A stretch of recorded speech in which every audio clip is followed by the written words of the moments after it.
Good afternoon and welcome to this bright, sunny Saturday as Mysore Warriors will be taking on the Kalyani Bengaluru Blasters in the second round robin. That's going to be beginning from today as well. Everybody's played each other once, and this is the Maharani Trophy 2026 match number 5 live from our very iconic M. Chinnaswamy Stadium, Bengaluru. And just a few moments ago, we had the pitch report coming in from K. Srinath. Let's go down to him and see what was the pitch looking like. Bright and sunny afternoon. We are at the M. Chinnaswamy Stadium, Bengaluru. Day 3 of the Maharani Trophy KSCA T20 26. We are back to pitch number 8, where the first 2 games of the Maharani Trophy were played. As I just walked down the pitch, there's a fair bit of grass cover, some dry patches. Absolutely, I can see no moisture on the pitch. It's been nice, hard and rolled in. On day 1, when 2 games happened here, teams batting first just managed to get past 150 and defended the total comfortably. The all-round boundary distances remain 60 yards. There could be something in for the faster bowlers to start with, maybe in the first couple of overs. Else, to me, this looks like a belter of a track. The batters are going to have a field day. The margin for error for bowlers is minuscule on this particular pitch. Batters applied themselves well, as we saw on day 2. When 176 was chased down, we certainly could be in for a run feast. Overall, a good surface for batting, lightning quick outfield. The ground staff have done a wonderful job with this particular venue. Fasten your seat belts. We are in for a run feast. Thank you so much, Srinath. As always, very precise, very to the point, and yeah, it's a belter of a wicket for any batter from the outgo. And what is up with the toss? That's really important. What are the captains going to decide to do on this turf, on this wicket? Let's go down to I had Param Shah a few moments ago with the captains for the toss for this important match. Namaskara Bengaluru. Welcome to match number 5. Mysore Warriors take on the Kalyani Bengaluru Blasters. I have with me the 2 captains, Shubha Satish from the Mysore Warriors, Pratyusha C from the Kalyani Bengaluru Blasters, match referee Pratyusha, and Shubha has the coin. Heads is the call. And heads it is. Well, firstly, Pratyusha, wishing you a very happy birthday. And your birthday wish has come true. What would you like to do? We'll be fielding first, sir. Any particular reason? No, I think our girls are well set to chase. Like, I hope to restrict the opponent to a very less target, and then we'll be able to chase it back. Any changes in your side? No, we're playing the same team. Well, good luck today. Thank you. Shubha, would you have liked to have done the same thing? Yeah, we would have bowled first as well. But nice wicket, so like to put as many runs as possible. Any changes in your side? Yeah, Shreya Mishra comes in for Stuti. Well, good luck today. Thank you. Well, the news from the centre is that the Kalyani Bengaluru Blasters have won the toss and elected to bowl first. So the Kalyani Bengaluru Blasters won the toss and elected to bowl first. Very important because when they met up the previous time, this is exactly what happened. Kalyani Bengaluru Blasters won that first match against the Mysore Warriors with a big margin, of course. And right now, they're on the top of the points table. Remember, the top 2 will go to the finals that will be played on the August 2nd. Hubballi Tigers and more importantly, Gulbarga Mystics need to put up that winning points on the points table. They haven't opened it yet. But in this afternoon, joining me in the commentary box is Vikram. Good afternoon, Vikram. As I guess you had a pleasant lunch this Saturday afternoon. Thank you, Naveen. It's really nice to be back.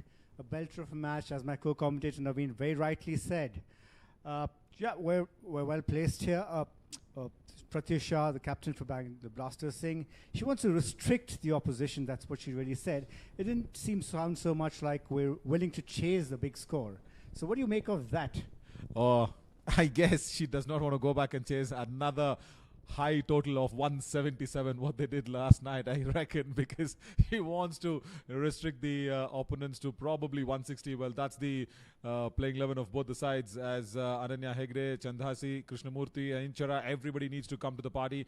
Karnika Karthik, yes, has delivered. Lavanya Chalana has delivered. Mithila Vinod, of course, had that sensational knock in the middle. And, of course, very importantly, we will also have the Mysore Warriors. And what do you make of that one? There is that one important change. Sahana Pawar, Pushpa, everybody just coming in. Kusuma Gowda gets in.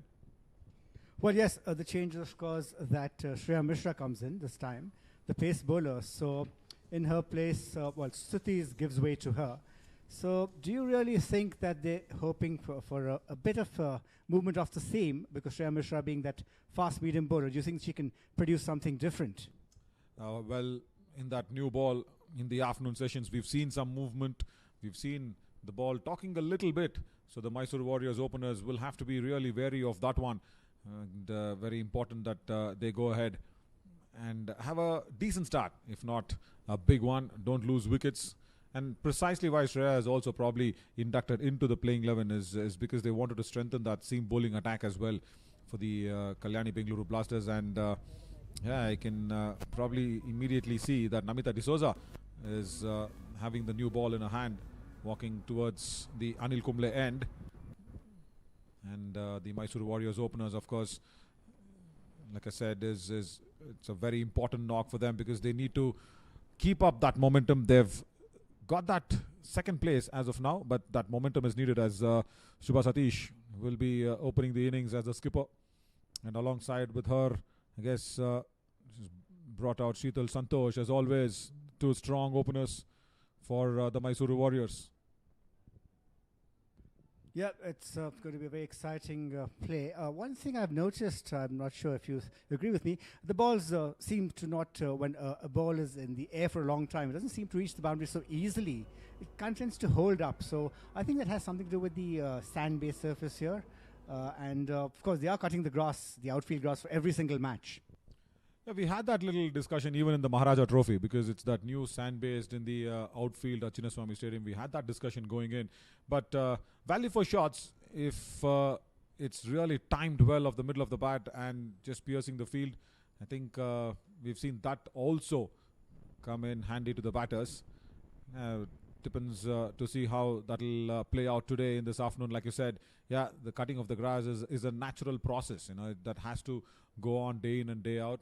And of course, Narsim Murthy and Mr. Ramesh, very, very experienced as curators, will be wanting to go ahead and better that very, very soon. Shubha Satish, she's got loads of experience behind her, no doubt at all. And she's got that flying third fielder, not precisely short third.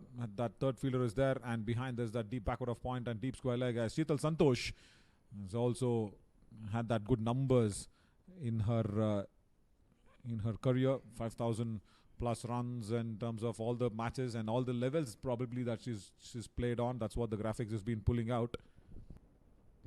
Yeah, to the point that there is a deep backward point, I think they're really seeing a lot of cuts happening. The batters are using the pace on the ball well, and we've seen a lot of runs flow in that gap. So they prefer to have the two outfielders. They prefer to have one at the deep backward point, and kind of playing a little defensive initially, hoping their bowlers get a good length.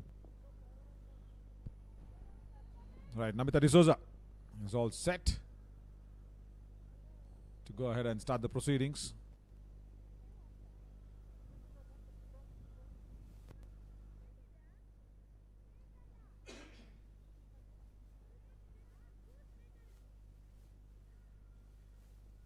We're just waiting for that time to click in at 2, as the umpire will watch his clock and say play, because it's a very important afternoon for both the sides, because Kalyani Bengaluru Blasters will want to maintain that top position, and Mysore Warriors, if they win this one, yeah, they have a chance to go on top of the points table.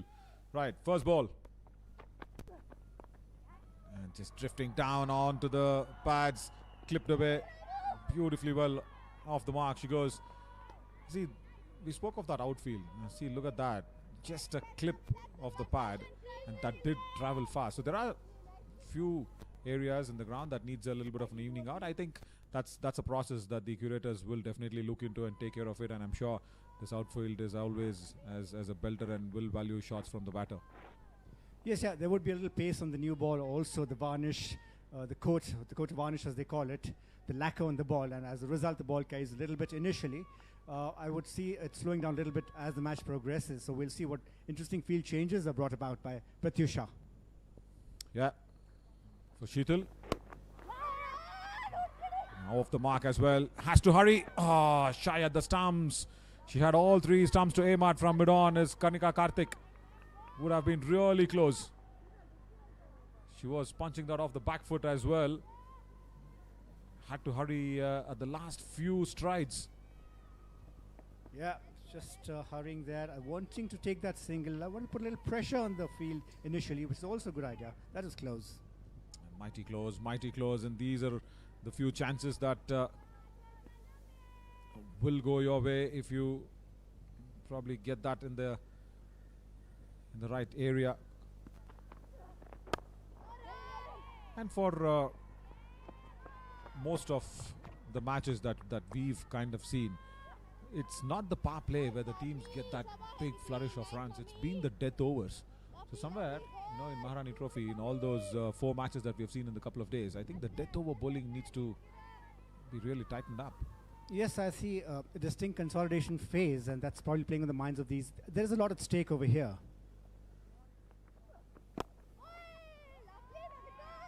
Did you see a little hint of swing out there? There was a bit of a movement out, and that Subha will be wary about that.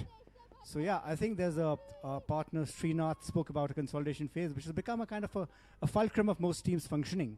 And I think as you build into the tournament, you want to have to play safe and yet win those matches in the end. So they give everything towards the slog overs, but they really value the consolidation phase. And as a result, you see a slight slowdown there. And just spare a thought for the bowlers who take the brunt, especially when you have Mithila or Lavanya Chalana out there for the last 3 or 4 overs, and Hubballi Tigers wouldn't have even imagined that 177 would be chased down last evening.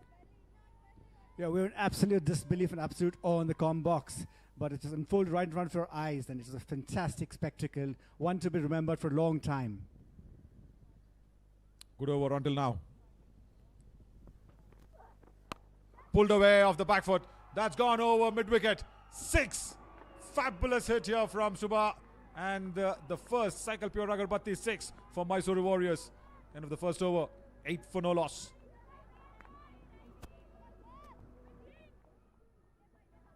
I think she was just sitting on the back foot and waiting for that ball, isn't it? Yes, absolutely, and I think the prediction is right, or the oversight, the site is right that actually it seems to be a belter of a pitch. I think Shubha Satish not wasting any time, knowing that while the ball is new, it's going to be a little hard, and come on, no matter what happens later, she's going to leverage it fully. Lovely shot. I spoke of that leveraging. Yeah, that is what you really need to do, and Shubha Satish exactly did the same thing. And Kanika Karthik will share the new ball from the Rahul Dravid end. This is a good move, because you generally see when you have that 2 good openers, especially Shubha Satish as a strong left-hander, teams going in for the off-spinner being introduced into the attack. But no, I think Pratyusha is thinking the classical way around. Kanika. Width on offer. Slashed. There is deep third. But again, that previous over last ball, I think what Namita also tried to do is probably try and see if there is that little back of the lane delivery. Yeah, I mean, you will err a little bit here and there. I would still feel she's thinking it was a short ball, bowled a little bit too short. You can't be taking those chances initially, but now she'll settle down to a good line is what I feel. A wonderful shot by Captain Shubha Satish. And also how quickly she latched onto that one. Probably did not get overwhelmed with that shorter ball. Just had that perfect control. Change in the field now because of that 6 that went the previous over last ball. They've got that deep mid-wicket now, which was vacant. And they've brought the fine leg up to short fine. And there is a deep back out of point.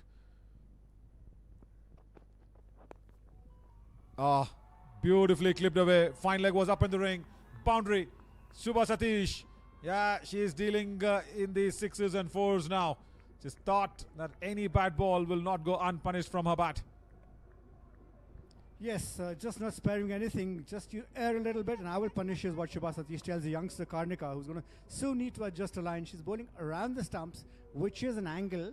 It's not a very acute angle, But yes, Shubha doing the rest here. You've got to be very careful in these power play times, and it's a good exposure for youngsters also to experience this sort of bowling.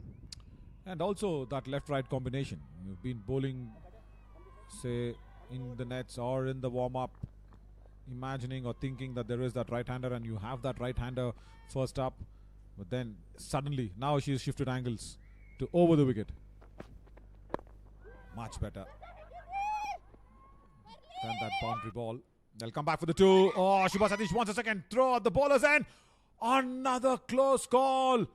Sheetal did not respond to the call at all. Shubha comfortably, and was rightly so, in asking that second run should be taken in. Yeah, one of those mix-ups. So here I come to the point that, okay, let's watch this again. Just playing that, flicking it away, and the partner not responding. So there is, we talk about coaching, Naveen, as being about, watch this, close call there. Yeah, about being about technique, and we talk about game sense. But one thing that needs to be emphasized is communication. It's suffering a bit here and there. So it can cause the downfall of many a team. So I think they've got to be really careful. This is a big match for the Mysore Warriors especially. Oh, that was not really well timed. Good stop. Very good stop on mid-on. Speaking of communication, yeah, that is really important to, I think, have a eye-to-eye contact, or probably, have that psychological talk that is going on between the two batters. That's where off the pitch, off the ground, friendship also really works sometimes. One thing I do find is that the youngsters, they are a little tentative in the way they back up, and they don't respond fast enough, but they'll learn soon. Width was there. She invited Shubha for the drive. Beautiful length though. Hint of seam movement. Not a big swing. Hint of that seam movement after the ball pitches. Yeah, off the court or off the pitch friendship. That is what we are talking about. Where you will get to understand your partner better. You will get to understand your teammate better, of how do they respond, how do they take each and every situation, what is their go-to reaction. Straight to point. Good over apart from that boundary ball. 2 overs gone, 15 for no loss. Yeah, so off the ground friendship, that is a very big thing. That's why teams stay together, so that they gel better, they spend a lot of time together. And even then we have so many mishaps happening between the wickets always when they are running. Yeah, there is of course the challenge, Naveen, in franchise cricket. You hardly get time to get together, unlike the Ranji Trophy teams, the test teams, the Indian test teams, the Indian national team, who gets time to spend here. They have to come together in the space of 4 to 8 days. Therefore they have these team building sessions, and I think they should kick in soon. They should kick in a big time. Probably go out on your day off. Down the leg side. White ball. First one from Namita D'Souza. So yeah, probably take that day out. Travel together, because you don't have to spend weeks to get to know to each other. If you're traveling, say at least 300-400 kilometers somewhere around, in and out of the city, you will get to know how each and everybody behaves, because traveling is the best way to know a person.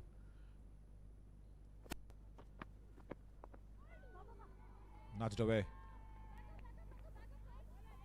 But yeah, you rightly mentioned the franchisee culture that is now taken its really good shape. I don't have that gelling along too much happening generally. Well, you basically don't have the luxury of time, and again, you've got to emphasize that even the IPL, players come from all over the world, and they barely have those 8 days to get together, different cultures, different parts of the world. At least here we're part of one country, but yet techniques can differ. That's not found the gap. Straight to point. Good stop. Very good stop again. As always, Bengaluru Blasters really good in the field. So just to finish that point on the communication, there used to be the school of thought that, let's hark back sometimes to the 70s and 80s when Gordon Greenwich and Desmond Haynes were the famed West Indian pair. And commentators used to say they just need to nod at each other, but I really don't think it's about nodding. It's about a vocal call supported by your signals. I hope that gets better. Yeah, just to simply put it across, it's a psychological feel of what your partner is trying to do, respond in that situation for a run or no. Deep point. That is beautifully timed away behind square. 6 again for Shubha Satish. Well, Namita D'Souza again erring in line. And Shubha Satish is not spared any bad balls, whether it's outside off or down the leg side. Another 6 for her. Here was just a lovely pickup shot. Barely needed to move. Shubha Satish really has it in her wheelhouse. What else, what more, what less can you expect from somebody who's played at the national level? She's an India player, and she really knows how to tear this attack apart. It's a good challenge for the bowler. How will the bowler bounce back from this? She's got that deep mid-wicket. Just to try and have that extra cushioning on the onside. The ball was sprayed down. Much better. Oh, did that have an edge? Well, the reaction from Namita D'Souza really suggested that there was an edge. I thought I saw a distinct edge then. Just to answer my question, Namita has fought back, but just didn't carry. Yes, they did fight back. Rachita Hatwar behind the stumps. Definite edge. It was dying on her. We can give that point to her. Yes, correct. But it was going to her wrong side as well. Well. Shubha Satish getting a big life. Once again, what a tremendous stop at point.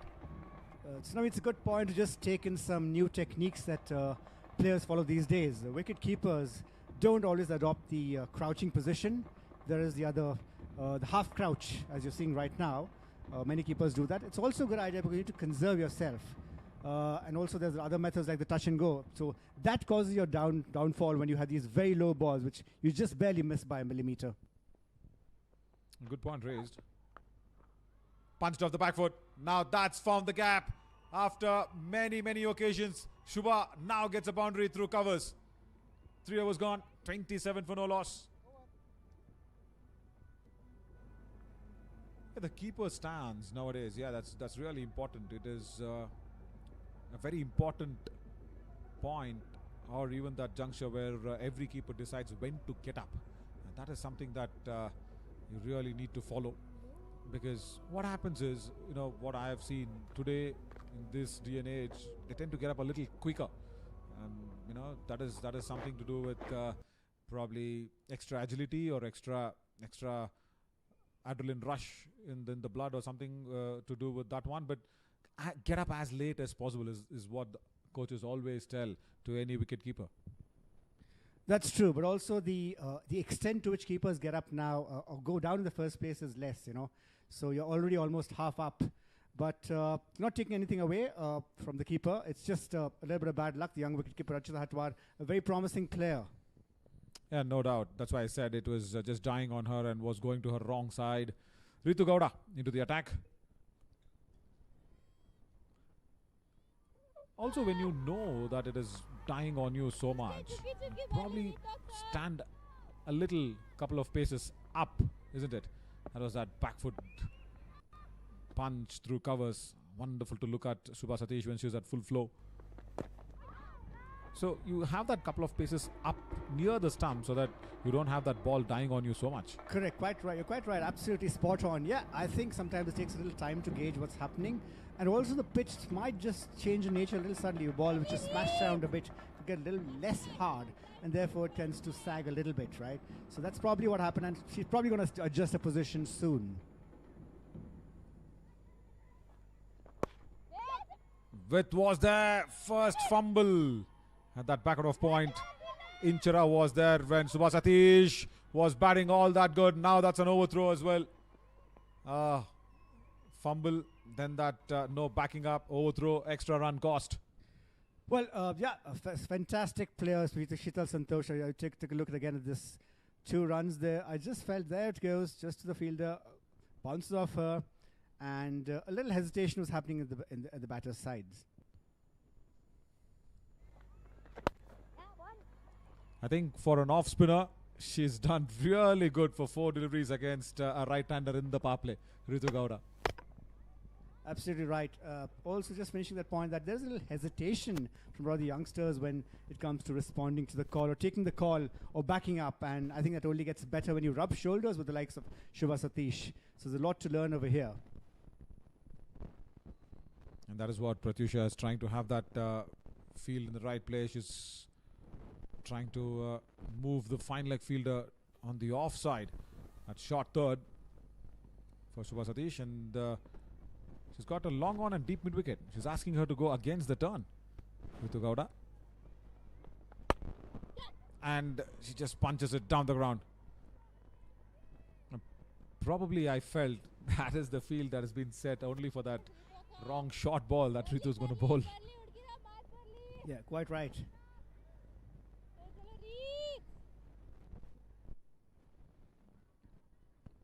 Just thought that, am I right in observing this is probably the only team, Bengaluru Blasters, who seem to be opening with the pace bowlers. We always had spin with the others, right? So they seem to want to change things at either end. But here we've had a consistent pace bowling at least in the first 2 overs. I think the reason for that also is because they've delivered their pacers. End of the fourth, 31 for no loss. It's a good start for the Mysore Warriors.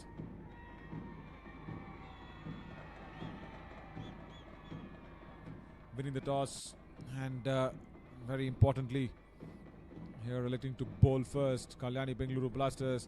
If you were probably in the support staff or in the team dugout after that big massive chase and that massive victory, of course all youngsters, the adrenaline rush is too high. How do you kind of get that focus back in the next game, try and give that thought that, yeah, listen, that is over, now this is a fresh day, let's refocus, regain our energies back into this. I think yesterday's break day would have really helped them. Yes, I think it was much required also. So unlike in the Maharani Trophy when you have back-to-back games, because there are 6 teams, right? Teams don't really get a break unless you give a deliberate break. And they would come back re-energized and thought about what to do. Pratyusha Charuru brings herself into the attack for the 5th over from the Anil Kumble end. Yeah, that deliberate break also is to travel from one venue to the other. Width slashed away really hard, through point, and boundary again here for Shubha Satish. Outfield, no problem. Value for shots, always there, 100%. Yeah, Pratyusha tossing that ball up, and Shubha making no mistake. She found it was the right time to get this ball away over the fielder's head while the power play is on. You have that luxury for another over. She's not going to miss out anything of that sort. And the Kalyani Motors boundary straight away.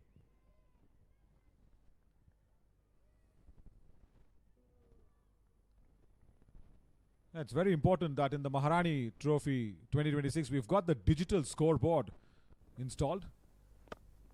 That's a good inclusion. That is something that we really need to acknowledge, KSCA. Correct. Now everybody in the stadium can have a better view. Look at that wonderful digital scoreboard. You know exactly what's happening, how the team's motoring along. And one of the things you'll see is a huge turnout in the galleries today. And that gap will be plugged, that shot extra. Nicely fielded that one well. And also, yeah, Pratyusha is happy because almost saved a couple of runs at least. Yeah, speak of the galleries, yeah, Saturday, people coming in. That digital scoreboard looks really good, and especially, daylight, when you have that kind of a scoreboard, that LED wall is a good one to actually view for the entire stadium. It's got all the details that's required. That's more important. Clipped away into the gap. They'll now settle for one. I think now the running between the wickets and the psychological thinking is settled in. Yeah, the crowd is also getting them to be a little excited. Also, yeah, you'll find, apart from the weekend, that this match is built as a big contest. I mean, the Mysore Warriors just coming to their own and playing against one of the stronger teams, the Bengaluru Blasters. So I think it's going to be a sellout today. I see everybody there with the Bengaluru Blasters' flag. But yeah, I'll tell you what, a bit of a history that the Bengaluru Blasters, the men's side, would want to wipe off very soon is they haven't won a match against the Mysore Warriors in Mysuru from I think 3 seasons now. That's something that they'll have to really go back and think about. But yeah, the kids, this is a very, very good sight. Watching their heroes, watching their star players perform for them. Straight to long on. Fire was gone. It's a very healthy and a decent start. 39 for no loss, Mysore Warriors.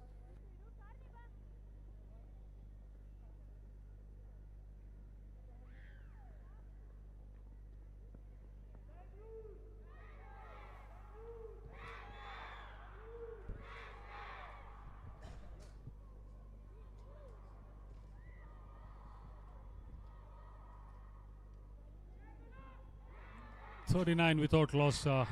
Mysore Warriors having been inserted into bat. And we have a very special guest in the commentary box. Introduction could take a few days, but I'll try to keep it as short as possible. The first Indian women cricketer to captain the Indian side. And if this Maharani Trophy is going on so well without any sort of features, with this glamour, the chief architect, I would not be wrong in mentioning, this is the lady who's been the brain behind the whole. And in fact, as youngsters, we used to go and watch her play. She was the women's couple there, ahead of couple there. None other than Shanta Rangaswamy. Shanta Rangaswamy, welcome to the Combox. Thank you, but just need to correct something. I was not the architect, it was Kalpana, Gayatri and Chandrika who did it. But yes, I played a supporting role, yes, thank you. So of course, it's a team that's worked really hard, and of course Kalpana, she's the managing committee member. She's been running around 24/7 to get this going. In between, we see another brilliant shot, but no. Extremely well judged at the square third man boundary. We were speaking about the partnership going 39. Sheetal Santosh against a run of play, the batter being dismissed. All round we can see joy in the faces of the Bengaluru Blasters players. Sheetal Santosh disappointed, has to return. Width on offer, slices it, the only fielder on the boundary. Good game awareness and good catching technique. Overall, we've seen some excellent catches, and the ground fielding has been spot on. First time around, the girls playing under lights in the iconic M. Chinnaswamy Stadium. It's been a revelation. And Sheetal Santosh, the first batter to be dismissed, 9 of 12, 39 for the loss of 1, is Mysore Warriors.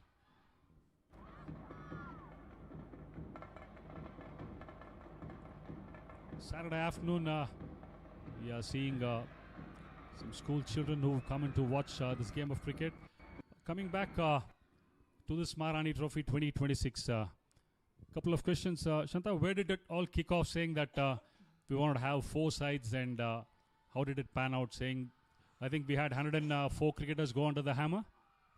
That's true, I think 103, plus the catchment area players. But basically, this is the second edition of Maharani Cup.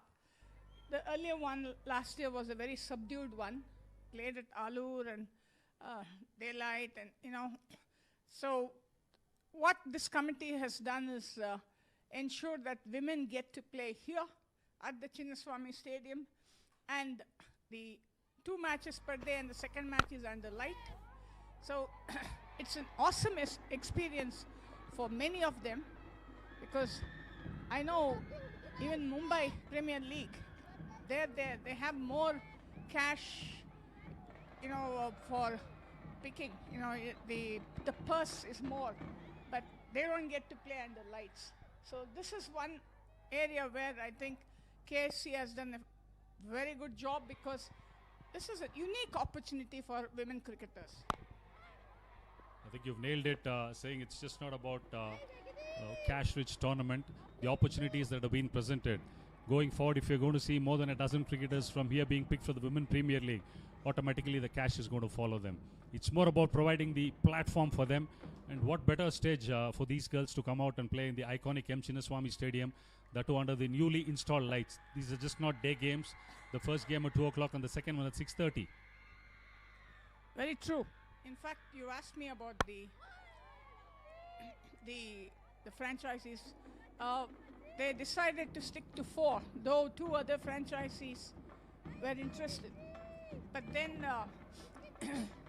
women's cricket had taken a back seat last 3 years. So the KSCA was not sure how good the standard will be. And we didn't want to display anything below par. So going forward, I'm very optimistic that they will include a team or two in the years to come. And that's very important. Now, after seeing the match between Bangalore and Hubli the other day, I felt there couldn't be a better advertisement for women's cricket than that match, because it had all the masala needed to make the match engrossing and interesting. Meanwhile, power play has been done. At the end of 6, Mysore Warriors are 39 for 1. Bengaluru Blasters would be more than happy having won the toss and decided to field first. Yeah, it was a fantastic advertisement for cricket. It had all the ebbs and flows, and in fact, we always talk about the edge of the seat thrillers, humdingers. It did go down to the wire. In fact, when I took over the mic in the last 5 overs when 75 were needed, I was saying that I am on the bowling side, but end of it, what a game of cricket it was. Absolutely. And you spoke about the pool of cricketers who came in, and the effort was not to dilute the pool and ensure the standard of cricket remained well. To be honest, right from ball one, from day one, I've been watching every single ball of cricket that's been happening. Two things. One is catching and fielding have been outstanding. And there have been sparkles, per se, in terms of bowling and batting. Certainly, you people have gone a long way in the last 6 months to resurrect the cricket for women in KSCA. Just a few points about how you wanted to get through this and where you started. Anyway, as I said earlier, I don't want to take credit, though I'm a backbencher. I'm a foot soldier of this team that has come in. But you know, it's admirable that each player has played at all age groups, 15, 19, 23. They've all played a minimum of 20 matches already, you know. So, and their ultimate aim is to give them at least 30 matches. Each individual should get 30 matches before the state tournament, interstate tournament start. See, that's the only way you can improve. You need more match perfect. And even under 15 girls finals was played here. So the thinking here is different. You know, we have visionaries at the helm of affairs. They want women's cricket to grow along with men's cricket, which I think is admirable. Hats off to Venkatesh Prasad and his team for enabling these players to play a lot of matches and quite a few at this iconic stadium. I think humility to the core. You've been very graceful and generous. Also, a gentleman standing to my right in the comm box, he also is one of the key guys, instrumental and a driving force despite his busy schedule. And nowadays it's tough to talk to him without a mic, but nevertheless he also has been a fulcrum in this whole unit. A true under 15 inter-club matches, under 19 inter-club matches, 23. The sort of cricket they've got to play is something really amazing. And always KSCA has been pioneers, you know, be it the solar roof or could be the sub-air system or in introducing the new lights. And you mentioned about not diluting the system and getting the best sort of talent on board. That was the key. Over number 7 completed. 43 for 1 is Mysore Warriors. We are these are the fabulous lights which would come into play maybe in about an hour's time. The second game, these girls would have the opportunity to play under lights, which they've been doing for the last 2 nights. And of course, Shanta, one more thing. These games have been streamed live on YouTube, the KSCA official channel, and some of the highlights being run on Sony. I mean, what sort of an opportunity would these girls look at, and what is the message you want to send across to them?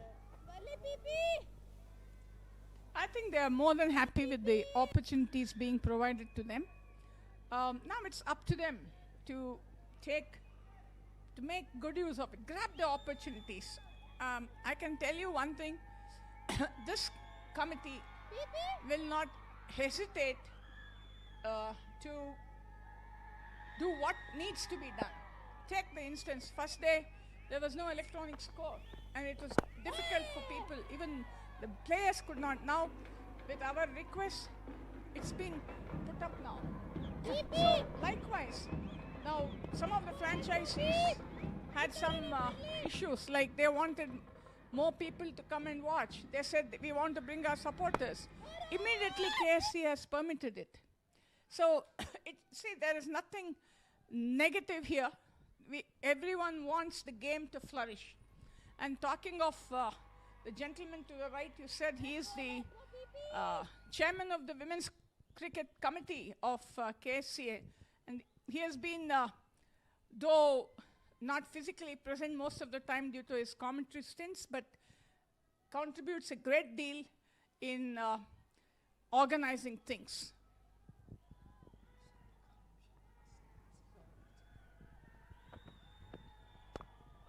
True, I think like the game of cricket is all about teamwork.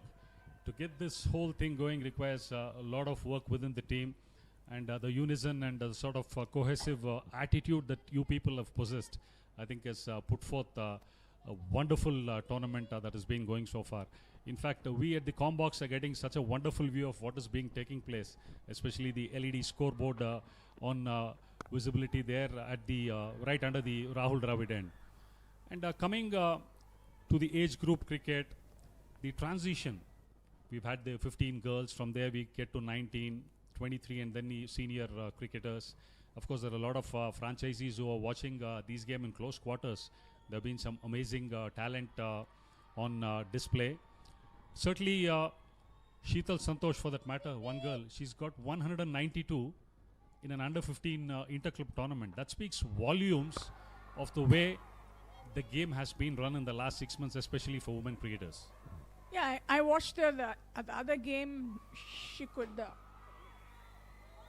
face the senior bowlers with ease. Even today, she took off well. Quite a few Karnika in that. I'm not too familiar with the new players. Lavanya, Mithila Vinod, of course, I've been seeing her for, even when I was chairman selection committee, she was playing under 50, under 60 in those days it used to be. And I always tell her, you have never played, up to the expectations I have of you. The other day I told her, it's the first time you have lived up to my expectations, because that was a classic knock that she got. I think we have a good bunch of youngsters waiting to dethrone some of the seniors, which I think is a very good sign. Unless you have pressure, the seniors will not want to perform. Now these youngsters are pushing them, and now they'll be tested to the hilt. That's another excellent piece of fielding at long on. This particular facet of the game has been outstanding. Breaks have been applied by the Bengaluru Blasters with some top-class bowling. Once again, we just get to see that the awareness of the boundary lines, that makes a huge difference. You spoke about expectations, Shanta. I think your expectations could be sky high. And for these cricketers to get close to that is going to be tough. But coming from somebody who's seen it all and achieved what a lot of people could not even dream of is a great thing. And as you say, it's giving them that freedom to express themselves. The fear of failure doesn't exist because they're being seen live and they don't play the names. They just play the opponent. That's true. I think the current generation, I don't think they believe in being scared. See, I think they can fit into any stage now, because on the world stage also they can go and play. Some need to work on their skills, because I see now quite a few are corrupted in their batting, trying to play highly unorthodox and totally uncalled for shots. For a non-productive shot, I don't see the reason to go for a reverse sweep. One run, you could as well get it otherwise. I think that realization will dawn on them in course of time. And they will stick to it. In fact, I would say we have a very good young crop. Some of the names, I'll come better prepared for my next. I know Inchara, that Nandani, and Lavanya, and a lot of them are good, and I wish to see them scale greater heights and uphold the Karnataka banner. They should do that. Only then they can go. Playing WPL is needed, but playing for India is the ultimate. I hope most of these girls realize that. Absolutely. End of over number 5, 52 for 1 are Mysore Warriors. I think there's a huge legacy per se in terms of women's cricket in Karnataka. And the biggest shoes to fill in would be of Shanta Rangaswamy. That really would be a tough ask. One final question, Shanta. You spoke about fancy shots. I think today's mojo and the need of the hour is a sweep or a reverse sweep is a normal front foot or a back foot drive in cricket when it comes to T20 cricket. The game has taken different dimensions. But overall, one subtle message you want to send out to these girls. You said WPL is not the ultimate. Yes, even for me, I want to see most of these girls not only play in the WPL, which is a platform for you to kick on and play for the country. One strong message. What is it that you liked so far in this short time of this tournament? And what is it you expect more and a message to these girls out there? I think overall, they have performed very well, especially with the bat. I'm not too happy with the bowling, to be honest. It needs, I think, some more they need some more guidance. And yes, these fancy shots, there are players who play in all formats, even in men's cricket, but they still do very well. I don't want to drop big names, but Virat Kohli is a standing example. I've never seen him play crazy shots, but he still gets the runs. So the message is, play it the right way and do what's best for your team. I think fabulous. That's a fantastic message that's reached out to the girls. And on behalf of KSCA and these girls, personally, I've watched you in close quarters as a schoolboy come and, shouted saying sixes, and we've had those come our way. It's been our proud privilege to have had you around here. We only wish that you contribute more and the girls pick up something from you. Thanks for sparing your time, Shanta. My pleasure. Thank you. That was first Indian captain Shanta Rangaswamy. We heard it from the horse's mouth as to what all went behind the scenes to get this tournament going. And in her own subtle way, she was point blank and brutal. She didn't use anybody else's shoulder to shoot. She used the gun from her holster. She said, this is the way the game has to play. It has to go on. It was fabulous insights. And in the meantime, the scoring has taken a back seat, and Vikram has just jumped in. Yeah, I mean, not that I can affect the center much, but I really hope that Yashika finds some gaps. I think she will. She's a very good, promising youngster.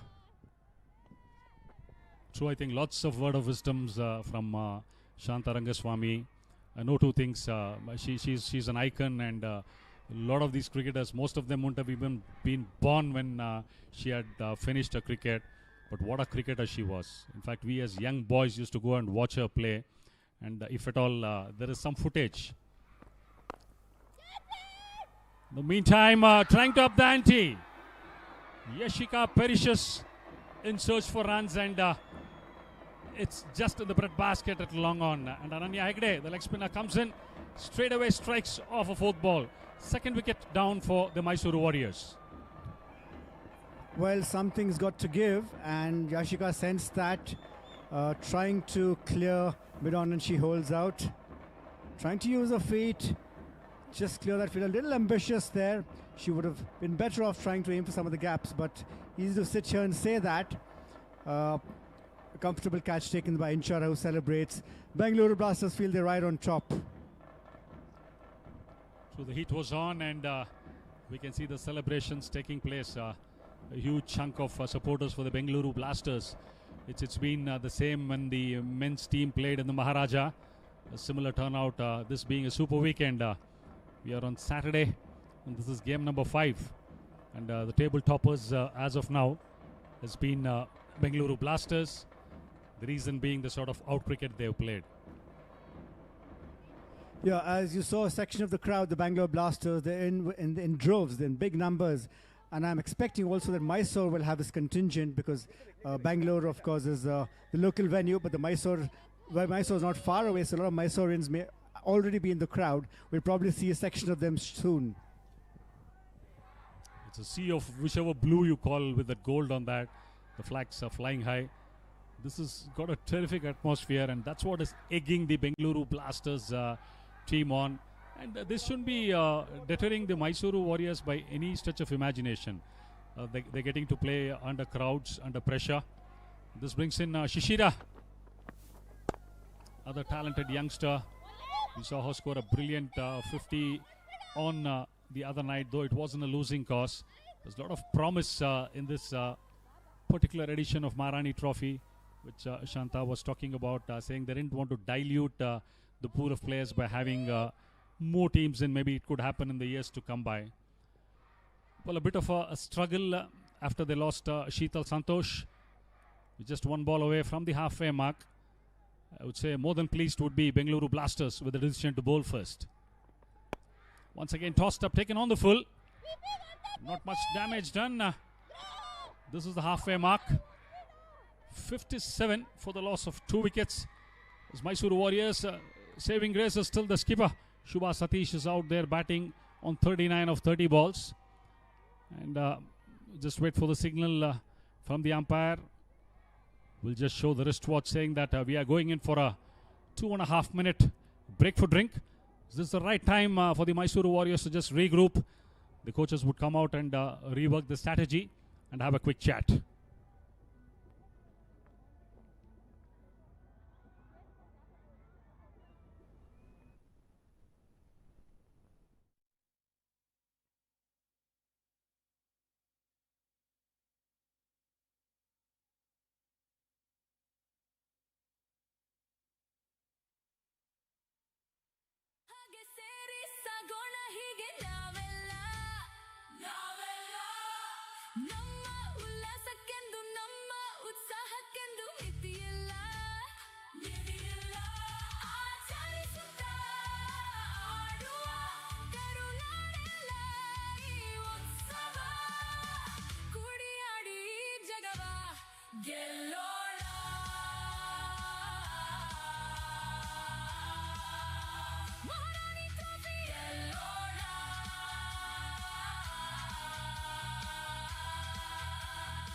Maharani Trophy.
Cricket in general.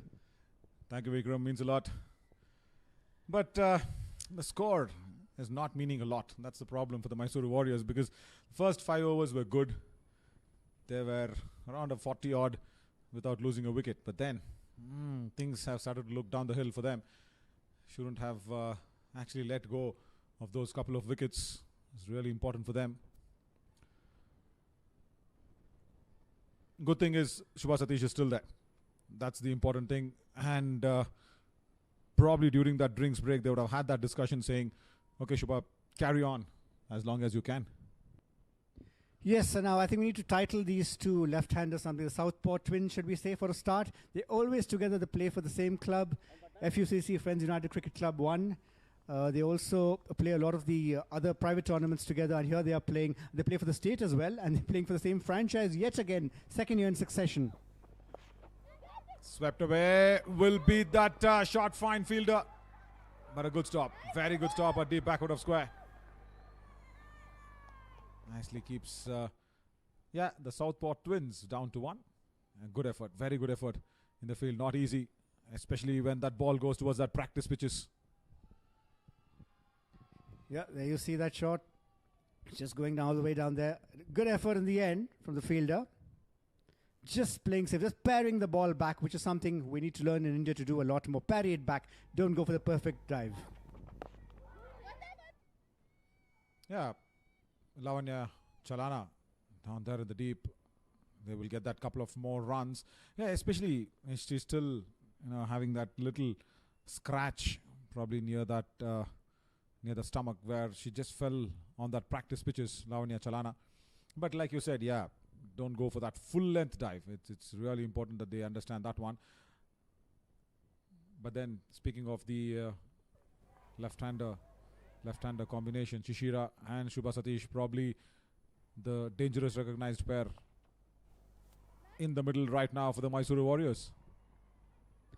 Yeah, I see a bit of a trap being set there, that backward of squares there for the catch, and Ritu's trying that particular line. Anyway, just off the topic, Shishira comes from Chikmagalur and spends all the time in Bangalore playing cricket, which is Shubha, of course, from Mysore, but they both play together a lot more because they come to Bangalore a lot.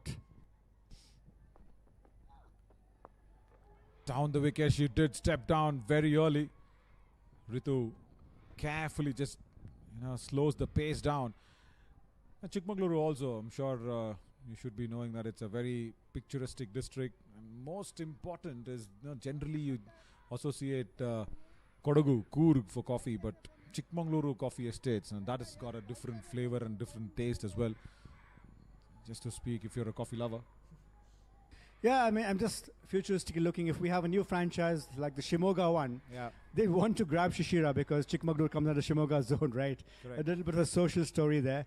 But who knows, Mysore may just not let Shishira go. It'll be a very interesting auction. I'm being quite futuristic, looking way ahead. It'll be good fun. Again, targeting the pads, but straight to short fine. Good over this. Just 5 runs. 11 overs gone. 62 for 2. Yeah, Shimoga coming, in that Chikmagaluru zone. In fact, coming under that Shimoga zone, as you mentioned. Yeah, the owners, of course, were very keen. That's what we've been hearing about in the Maharani Trophy. That Shimoga Yodhas, the champions of the Maharaja trophies, also probably wanted to have that women's side for them. Yeah, it's very correct. And that keen aspect should continue next year. So, yeah, while you were away, Ms. Shanta Rangasamy was in the box, and she also spoke about how 2 more franchises were keen on having a team here in the Maharani Trophy. But she was very keen, and so was Ms. Kalpana, that they have a quality tournament here. And how do you do that? You restrict it to as many as 4 teams for now. And I'm sure it'll grow in the years to come. I think what both Shanta and Kalpana have probably done is the best for the women cricket, because I'll tell you why. When you have many teams,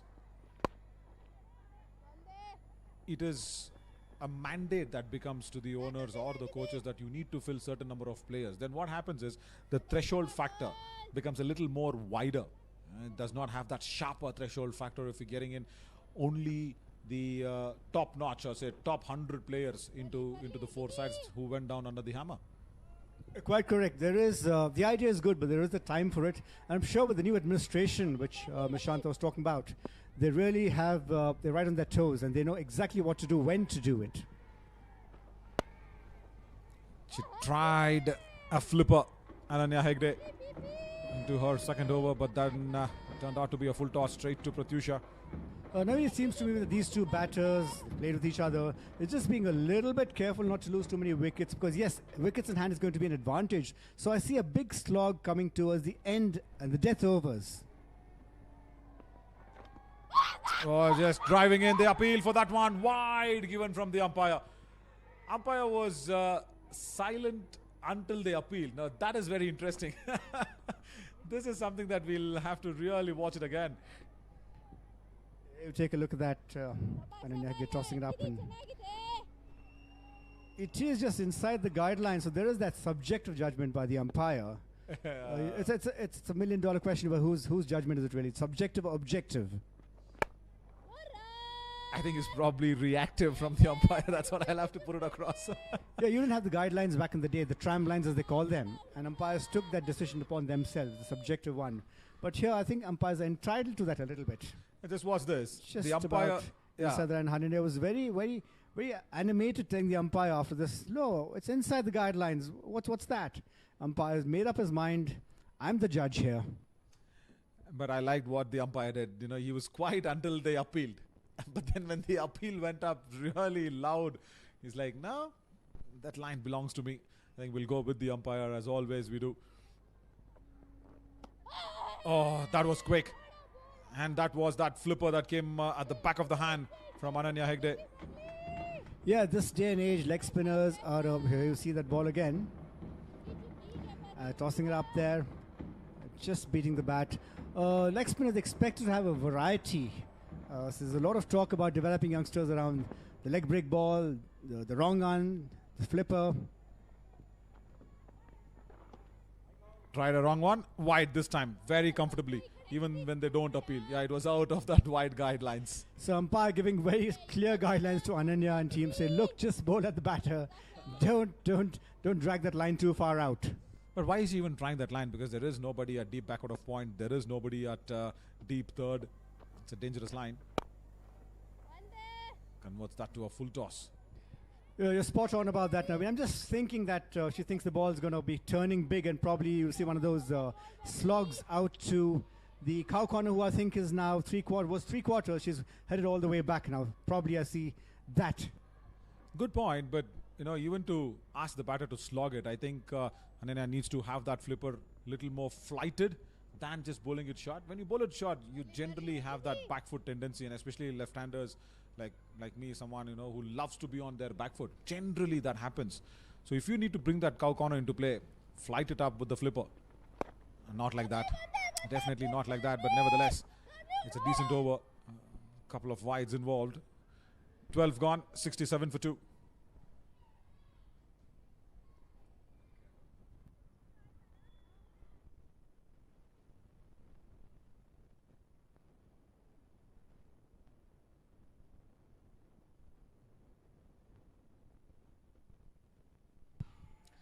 Shreya Mishra, Pooja and Pushpa, they all can bat.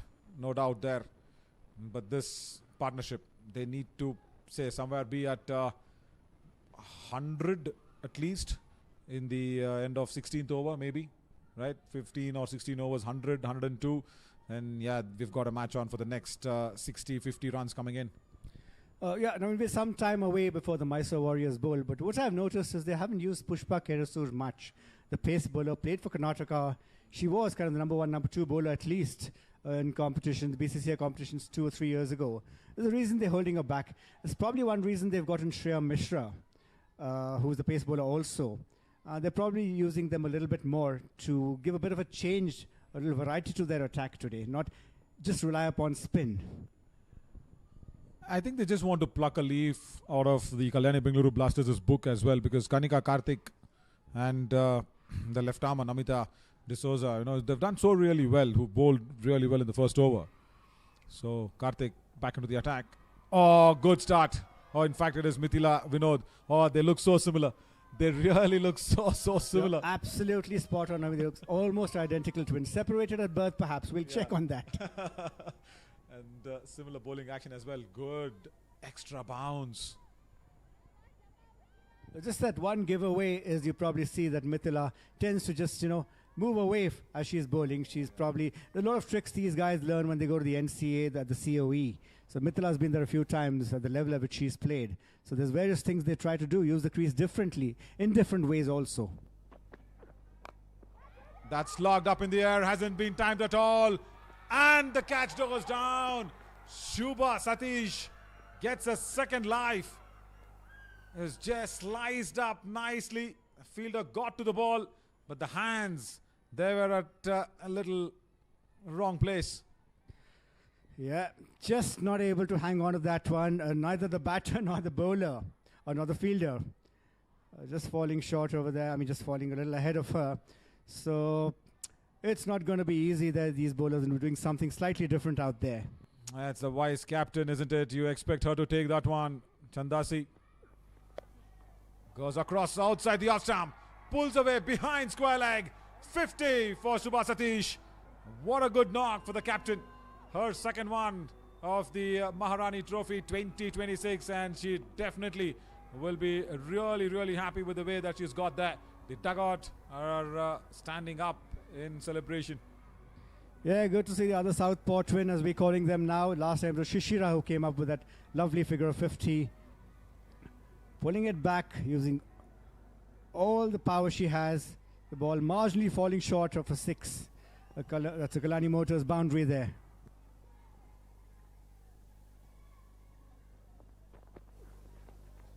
Over compensation, but a good compensation. Yeah, nice. Hey, you spoke of Kanika Karthik and Mithila Vinod having that similar bowling action. But good point that you also brought about is when you're bowling to a left-hander, maybe she's going wider of the crease just to get the angle right. We'll have to also have our eye on when she bowls to a right-hander. I probably would want her to come closer to the stumps to have that big advantage of hitting the stumps and the pads of the batter.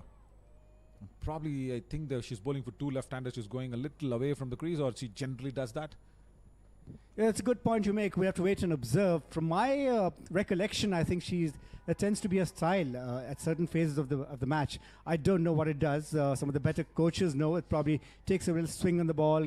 A lot of steam away from the ball, probably just helps you to get pace off without it being very discernible. So a lot of tricks up the sleeve with these youngsters. I would probably agree if, to take the pace of the ball. Yeah, because when you slightly go a little wider of your popping crease, like that, of course this was not a slow delivery.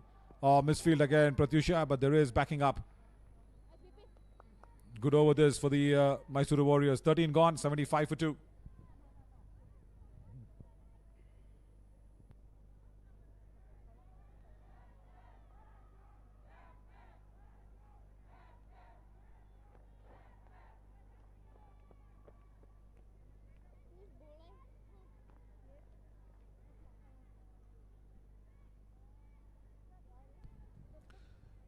Speaking of how far that they can get with this partnership, I was just trying to say 100 the end of 16 overs. I think that is something that'll give them, say, from here on in to launch that last 4 overs. Yeah, I mean, the other thing is, of course, wickets do tend to play better as the innings progresses. I think wickets' hand is a huge factor that Mysore will think is in favour of them. Also, with the 2 good batters out there, all they have to do is be there for 7 overs. And I'm sure they can handle the odd wicket falling. They have some batting to come also. Should be the ploy as Ananya Hegde starts off. Another wrong on delivery, but what I think they're doing, especially, not Shubha Satish so much. I think Shishira, she's trying to play Ananya a little more quicker. When you just play a little more late, you can definitely exploit that deep backward of point and deep third, which is very vacant. Just play a little late. Allow the ball to come near your body, near your bat. Let's see if probably Shubha Satish would have gauged this one. Because when you play it a little early, you are playing it in front of square and there is that deep cover fielder. Only fielder outside the off. Steps down the wicket, straight down the ground, and will be a boundary towards long off. Much better position to go ahead and get that boundary.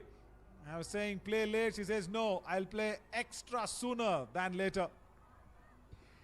Yeah, just seeing that long hop coming. The full pitch coming, and the full toss is never that's the Kalyani Motors boundary, just past the diving fielder there. The full toss is never really the worst ball for a spin bowler. You do get wickets, but this time batter equal to the task.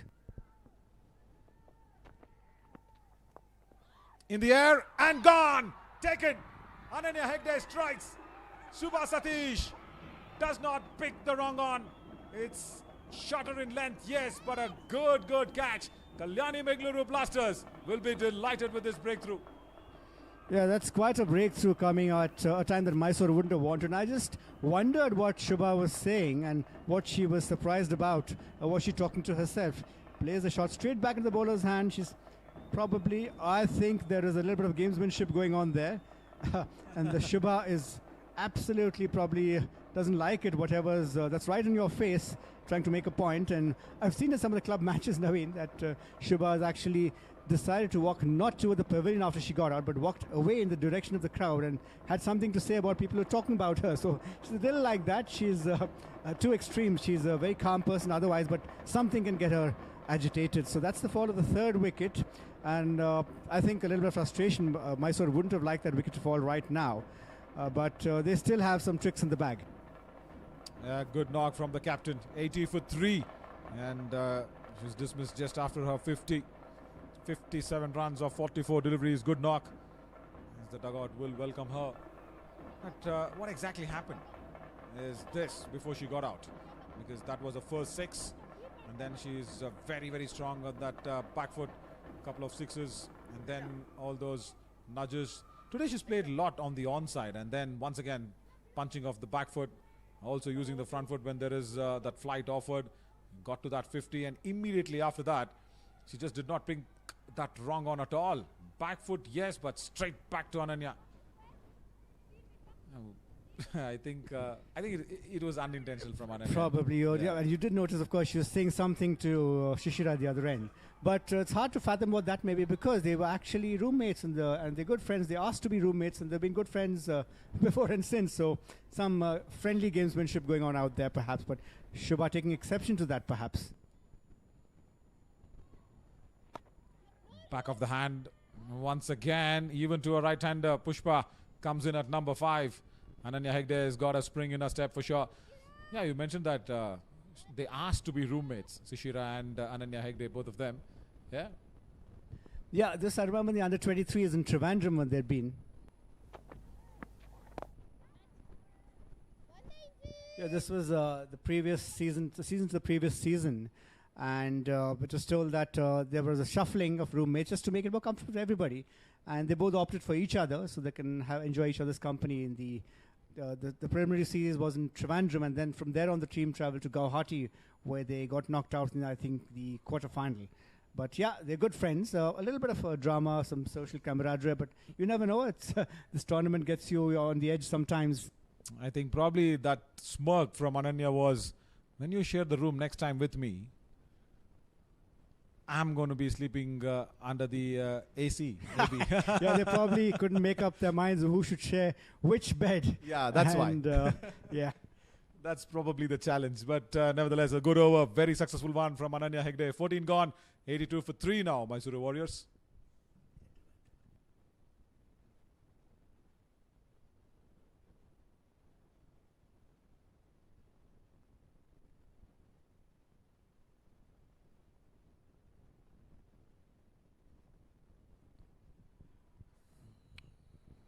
Bowling card, a little costly there for Namita D'Souza. But Kanika Karthik has been very economical. And you'll not be surprised if she comes back after, say, the 15th or the 16th over. Yeah, I'm glad you brought that up, Naveen. I just noticed that extremely economical figures, almost like a spearhead of the team now. So I was thinking they're holding her back for something huge at the end when those slog-over shots start to happen. I'm sensing that. And I also love the way how Ritu Gowda is also bowled, and especially when there was a right-hander in the middle. She's also been very economical. But yeah, Kanika Karthik and Mithila Vinod, both of them trying to press the brakes at the fag end should really work for the Blasters. So the previous ball, also a meeting of friends, rivalry of friends. Ritu Gowda and Shishira Gowda, very good friends. They play for the same club. Shishira was very keen to have Ritu Gowda play for FUCC 1. They went quite a distance. They went to the semi-finals, and they did well. But of course, in the end, the victory in the Senior Women's T20 was to be Palar Cricket Club's victory. What is also probably connecting them is the Gowda clan. Yeah, you never know. A lot of common surnames here. You're right about that. Oh, beautiful turn from Pratyusha. She did not pick that at all. Pushpa. That mystery spin of not showing the ball to the bowler, the batter just working out really well. Just that little half carom that came out. Straight to Lavanya. So how much a part of cricket the carom ball is becoming, right, Naveen? You're doing a lot with your fingers, you're hiding what you're doing, and then you're slowing your arm speed down. How much cricket has changed? And I'm sure Srinath is going to step in here in a few balls' time. We'll have lots to say on that. The kind of quickly see in the meantime. Here's the shot down the pitch. Will be retrieved. Good backing up there from both the fielders at long on and long off.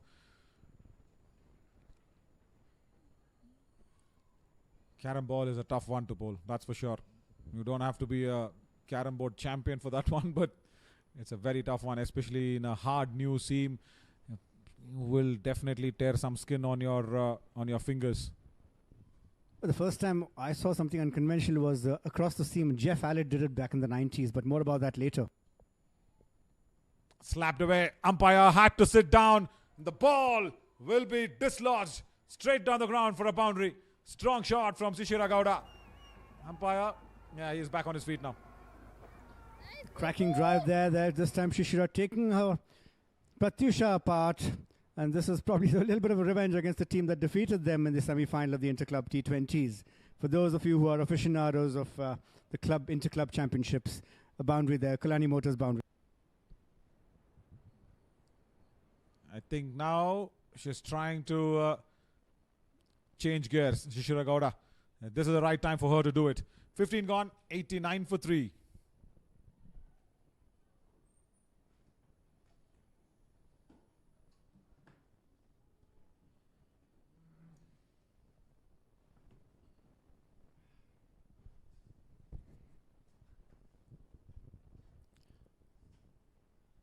We are at the business end of the innings. 5 more overs to go.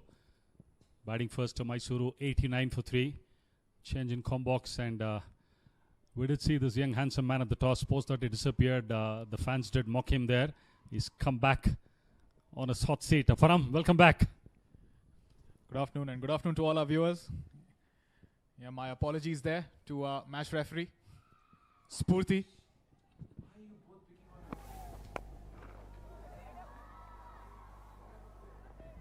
There were 2 Pratyushas at the toss. Anyway, it does happen first time round. We just say we leave it to God. In all fairness, well done, Param. You look good and strong on the toss. And when you said, Namaskara Bengaluru, the crowd was on there. You really egged them on. Thank you. Learning from the best. How good has Ananya Hegde been today? She was impressive in her last game, picking up 2 crucial wickets today. One of Yashika and the captain Shubha Satish. True, a young girl has shown a lot of heart and not being deterred by looking at the names who are there out there. It could be Shubha Satish or anybody else who's played for the country. And not afraid to just give that ball a little bit of air. Though the ball which she did get Shubha Satish out didn't deserve a wicket. But that's what leg spinners are known to do. And in the afternoon before I did the pitch, I was having a chat with her dad, and I just told him, I'd ask her to get a couple of more fielders in the attacking positions, get a slip in when the run rate is down, so that attacking mode can happen. But she's looked a breed apart. A lot of youngsters have come to the party here, and one of them, not because she's my friend's daughter, but she's looked really good.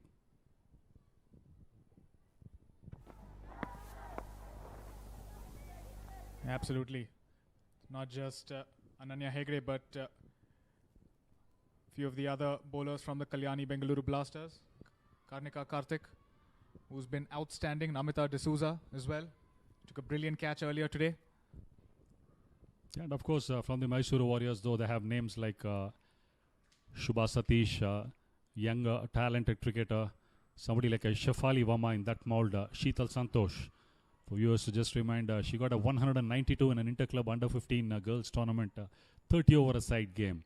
And of course, Shishira Gowda, we saw what sort of damage she could inflict with the bat when she got that brilliant half century, wherein Mysore just couldn't cross the line. They lost by 17 runs.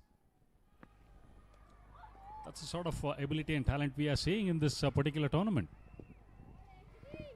Absolutely, and what a platform this has been, the Maharani Trophy 2026.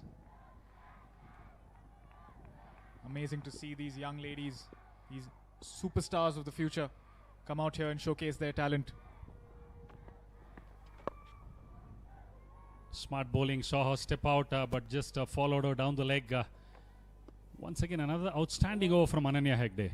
Finishes a spell off, 4 overs and 2 for 21 are her numbers. Outstanding spell of bowling. With that, 16 overs completed, Mysore Warriors are 93 for the loss of 3 wickets.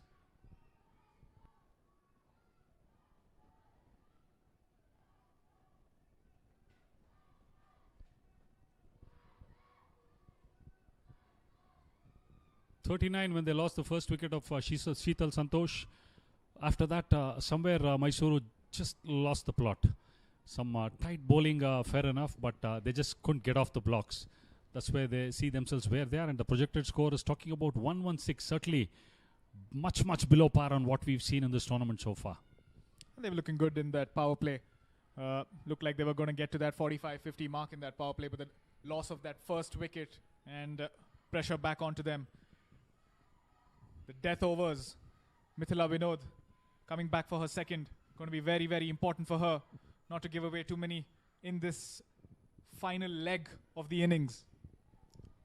All the 5 fielders within the ring on the offside. So it's going to be targeted well within the stumps. Will Pushpa make room and try to pepper that offside? Only one boundary rider on the offside. She does try, but clever bowling pays off. In fact, Param, Shant Rangaswamy was here earlier, had a very elaborate conversation with us, and she spoke very high about Mithila Vinod. And she said, you've not done what you're supposed to.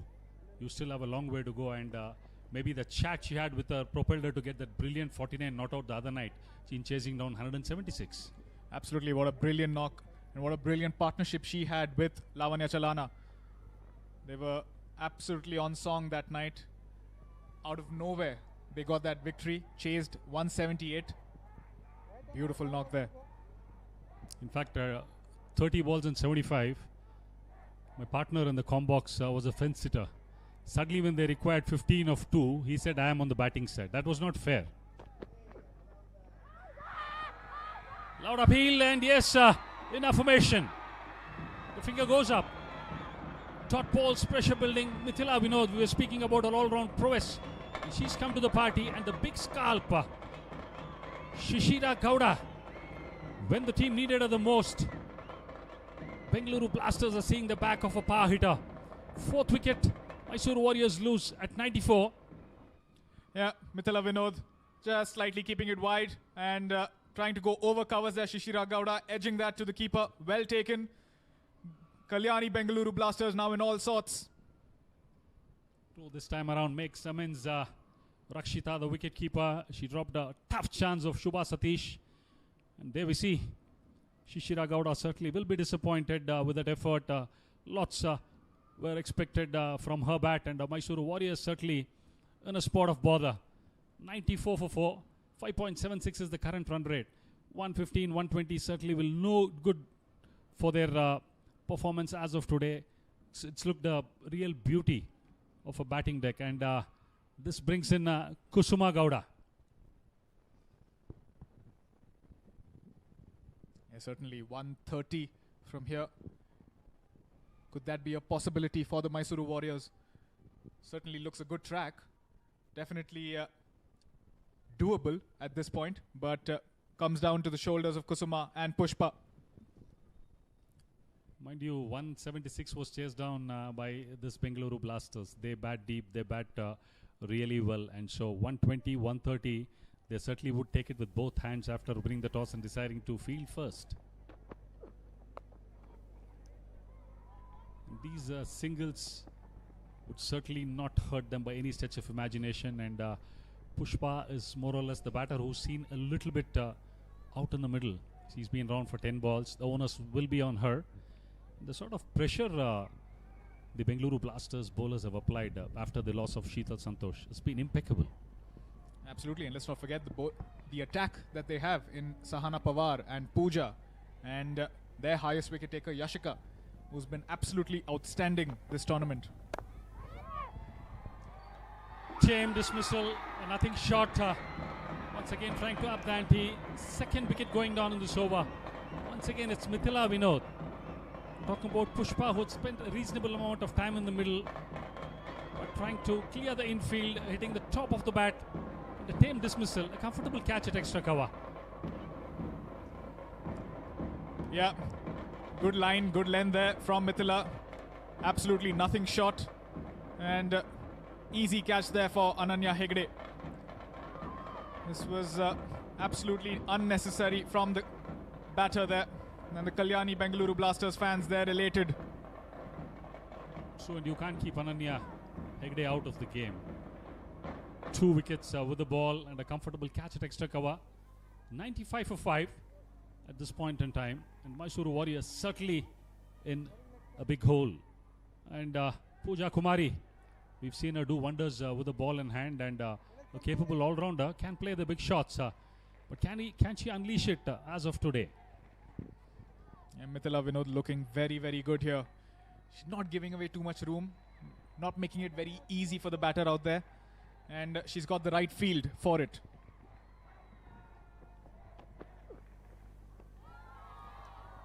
Straight away the intent is on to get a move on from here. Spoke about 130. That's looking a big task as of now. But a funny game. We've seen what can happen here. 75 of the last 30 with almost about 4 balls to spare were gunned down by the Blasters the other night. Just a matter of couple of big hits which can get them back in the game. But as of now, Mithila Vinod is on song. She can't put a foot wrong. Another outside edge, but this time around, is there a possibility? Oh yes, another fantastic save at the deep point boundary. Running backwards, just plugs it back. Restricts the scoring to 2. Will the umpires have a look at it? Certainly yes. Yeah, wonderful effort there. Looks like Lavanya Chalana has hurt her ankle. Very, very good dive, but she seems like she's hurt. Just see the sort of effort. Chasing the ball down, getting down, and did she get to contact the rope along with the ball? Tough call with the sort of footages we are getting to see. It's a tough one for the TV umpire. We'll have to wait and see as to what the verdict is. I think it's been given as runs, or they're just checking with a fielder. Hopefully not much of damage Lavanya has done for herself. I think she's quick and back on her feet, and that finishes over number 17. 98 for the loss of 5 wickets, Mysore Warriors.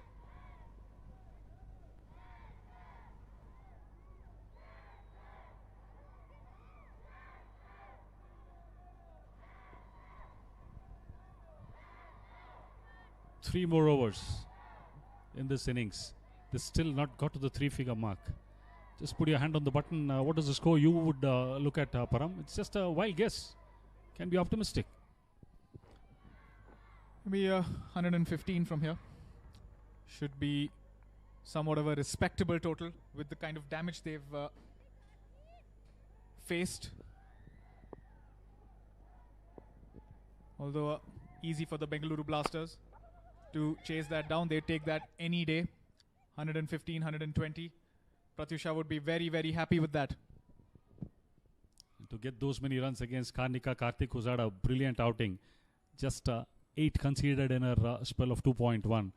I thought when I asked you the question, suddenly you looked at the monitor. The projected score said 115. Smart kid, huh? You didn't even hold yourself back. I was wondering, would they get to 125, 130? I was not good enough to look at that. Yeah, cricket's a funny game. Always say a couple of big hits. Suddenly the score could get into 135, 140s, which Mysuru would hope for. As of now, they're at 99, waiting to get to that magical figure and put up a score of some substance. Short third, another fielder right next to the short third, a backward point, extra cover, 4 inside the ring, and a 45 inside the ring on the leg side. Interesting field set, and absolutely she's bowling to her field, giving no width and no room. And the fielding, time and again we've been speaking about this. Somebody listening to this might say, well, why are they talking so much about fielding? But barring a few chances that have gone down, the ground fielding especially has been outstanding in this tournament so far. Absolutely. In the fielding department, rather the fielding discipline has been fantastic this entire tournament. We see Pratyusha there. Almost a chance of a run out. The batter was not even in the frame.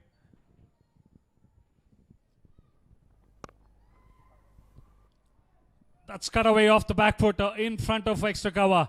That was a big gap there and a welcome Kalyani Motors boundary. It's coming after a very long time, and this one from the blade of Kusuma Gowda. Yeah, a few more of these will be needed for the Mysore Warriors. Shot there and kept a little low, but cut away absolutely beautifully through that extra cover region for a Kalyani Motors boundary. Didn't lose her shape, didn't go for that extra power behind it. All that she had to do was put it in the gap, which she did with terrific accuracy. Straight away comes back to her old place, hit the hard length. That occasion she was a tad short and the width on offer. She has only two fielders as boundary riders on the offside, one at straightish long off and the other at sweeper cover. But overall we are talking about the fielding. It's just not about ground fielding and catching. The awareness these girls are having when they are fielding at the boundary lines, the awareness of the boundary ropes, the sort of stops they have made, and working in partners, that's been brilliant. Absolutely. We saw that earlier with Karnika Karthik and Lavanya Chalana. That'll be a wide. Yes, the fielding has been wonderful to see. I mean, it's amazing that these young girls, they're putting it all out there, all on the line, not giving away any runs, not making it easy for the batting side. Very, very crucial. And that department has been something that we've all been impressed with.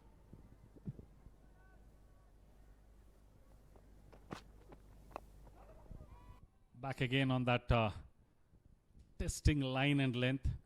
In case the batter misses, she's in either for an LBW or a bowl. It's just not only about the fielding and catching during the day games. When the lights are on, artificial lights, tough conditions, they've been able to adapt to that so quickly. That's been the beauty. They wouldn't have had that much of time to practice under lights, but whatever little time they had, they've just pulled it off brilliantly. Yeah, they've gotten used to it immediately, haven't they? Finishes off it again with a dot ball. She's been absolutely brilliant so far. Karnika Karthik, 18 completed, 106 for 5 Mysore Warriors.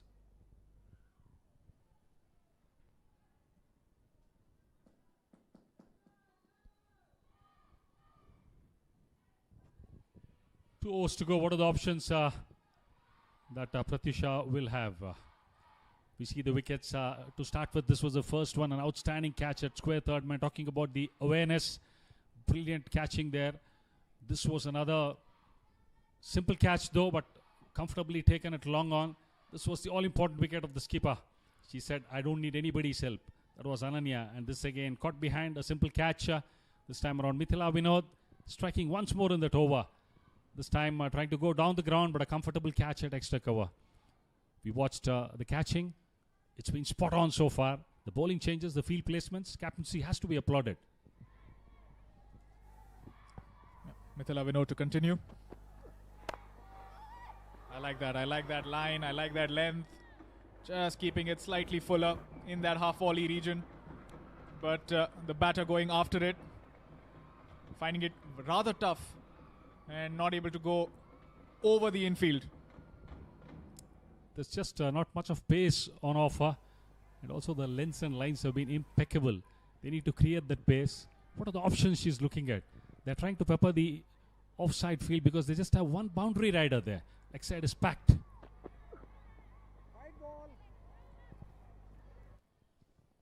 Yes, that'll be a wide. We'd mentioned earlier that maybe Mysuru can get to a total of 115, maybe 120. But Pooja and Kusuma, they will have to accelerate. They will have to try and get as many boundaries as they can in these last 11 deliveries.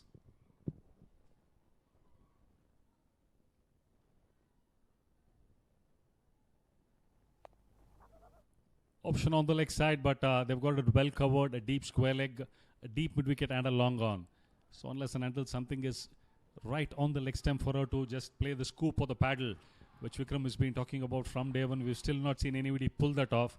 I think this is the time when the batter can really apply their mind. Try to walk across acres of land available on the leg side. Do we see a field change? Yes, it becomes that much easier. Pratyusha falling back at long off, and the deep square leg walks in just next to the umpire at the striker's end. Will she try the scoop now on the leg side?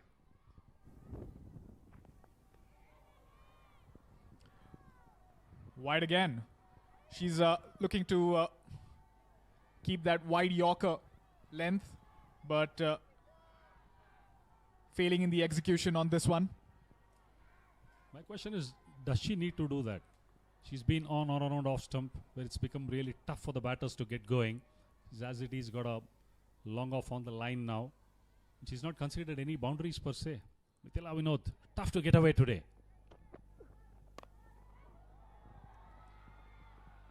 This was short, but just getting a single off that, Kusuma.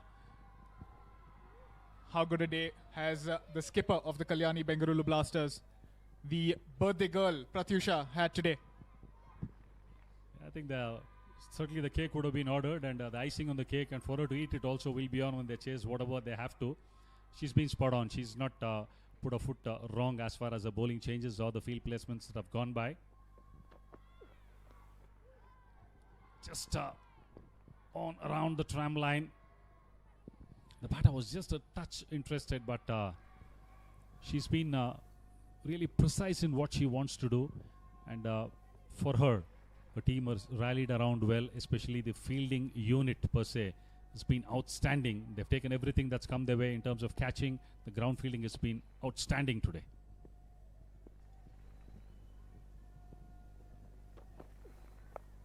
Shot again, and that'll go down. There's no fielder there. That's another Kalyani Motors boundary. This is exactly what the Mysore Warriors need. They need a couple of more of these runs. Walking down, short length into the leg. Direction was all that was needed. Just on top of the ball, wrist work to display. As I mentioned, there's a huge gap on the leg side. For once, we did see Mithila Vinod get faced when the batter just stepped down.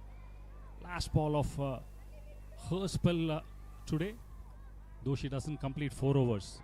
2 for 21. She's been brilliant today for the Bengaluru Blasters. And as always, she's been frugal, spot on with the lines and lengths. Finishes off her spell for today. 19 overs completed. Mysore Warriors are 116 for the loss of 5 wickets.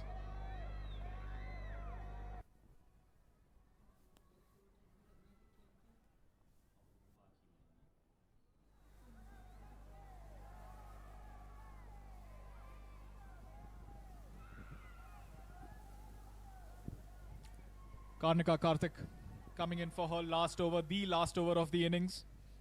How outstanding has she been? 1 for 15 in her 3. Been very economical, not just today, but we've seen that in the previous game as well. Picked up a couple of wickets in her last. Need to mention the bowling card. It's been outstanding for the Bengaluru Blasters. This time around, clips it hard. She does find the gap, and as always, we've just short of explicitives to just mention as to what sort of fielding that has been on display today. Yeah, we're running out of adjectives, aren't we? In terms of how to describe the fielding. Another great example there. Just shuffling across a little bit and nudging that away towards the square leg region. And how good an effort was that?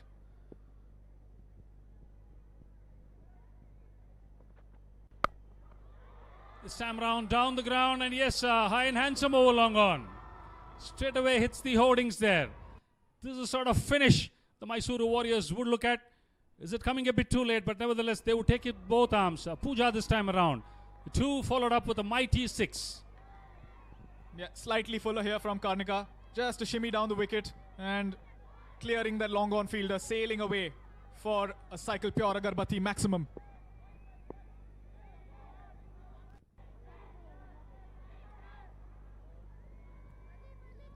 This is what is the flourish they were looking for. Maybe if it had happened a couple of overs earlier, I was talking about 140.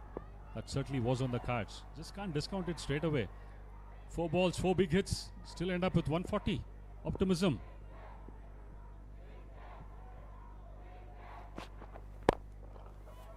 Well, certainly the intent is that. Can she come back for the second? She does come back for the second. Will there be a run out there? Oh, yes. Is that a run out? Or are they going to go upstairs? They had to go for the 2. Get Pooja back on strike.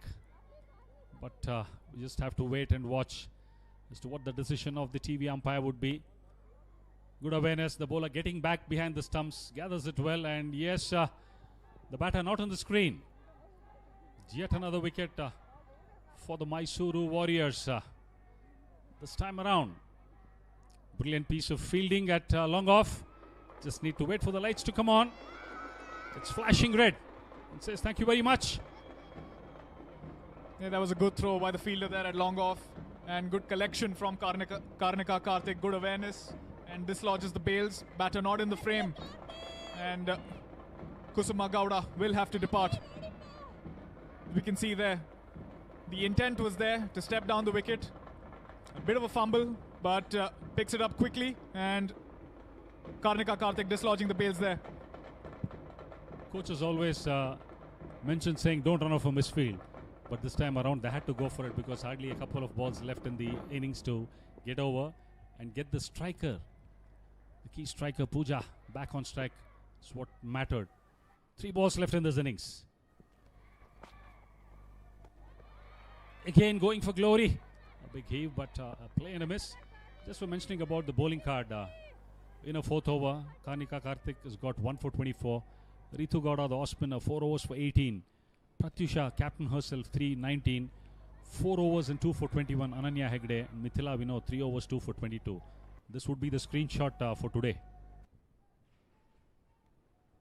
Heaves that. Goes in the gap. But fielder there.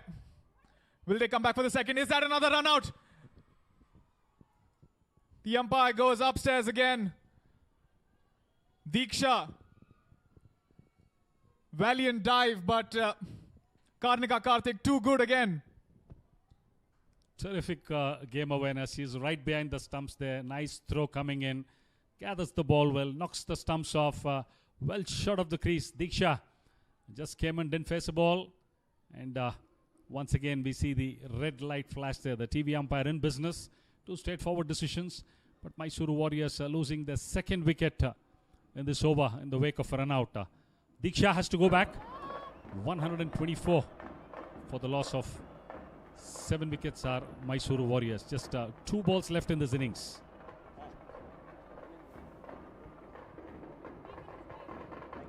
She didn't time that. And Chandasi, the fielder, what a brilliant throw. Great collect from Karnika Karthik. Diksha not even in the frame and has to walk back. Karnika Karthik has been absolutely outstanding in her last over.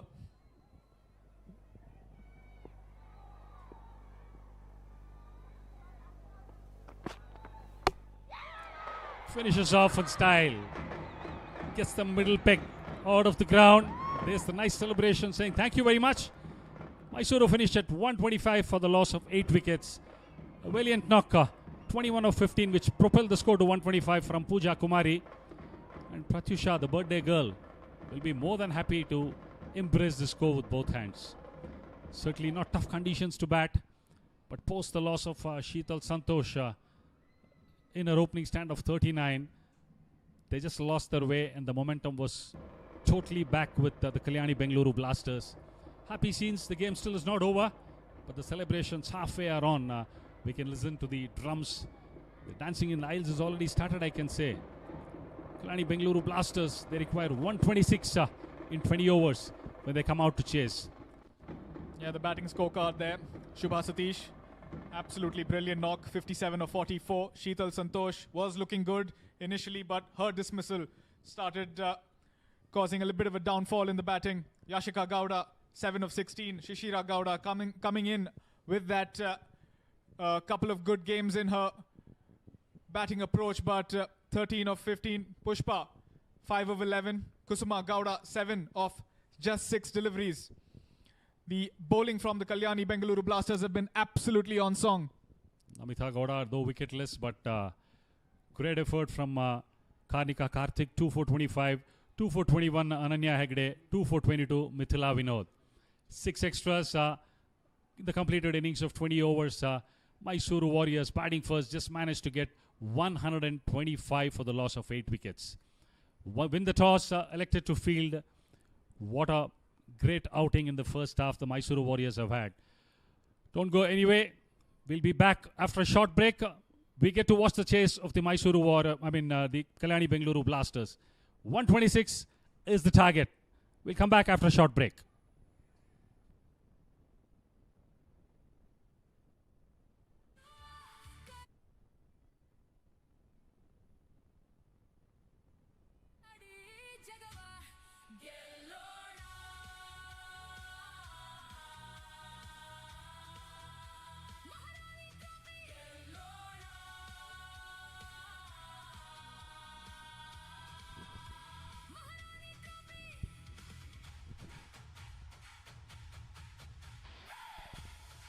This inning so far, yeah, it's been an exciting one right in the power play, but then it is all Kalyani Bengaluru Blasters after that, because the wickets kept tumbling across at very, very regular intervals, because Shubha Satish 57, and then after that it was just Pooja at the later half of the batting order for the Mysore Warriors. Yeah, Shubha Satish 57 of 44 deliveries, but after that they probably just did not have that big metal to go out there and finish the slog overs really well. But winning the toss, selecting to bowl first, Pratyusha will be really happy, because she said it in the toss that we want to restrict the opposition, and her bowlers have delivered.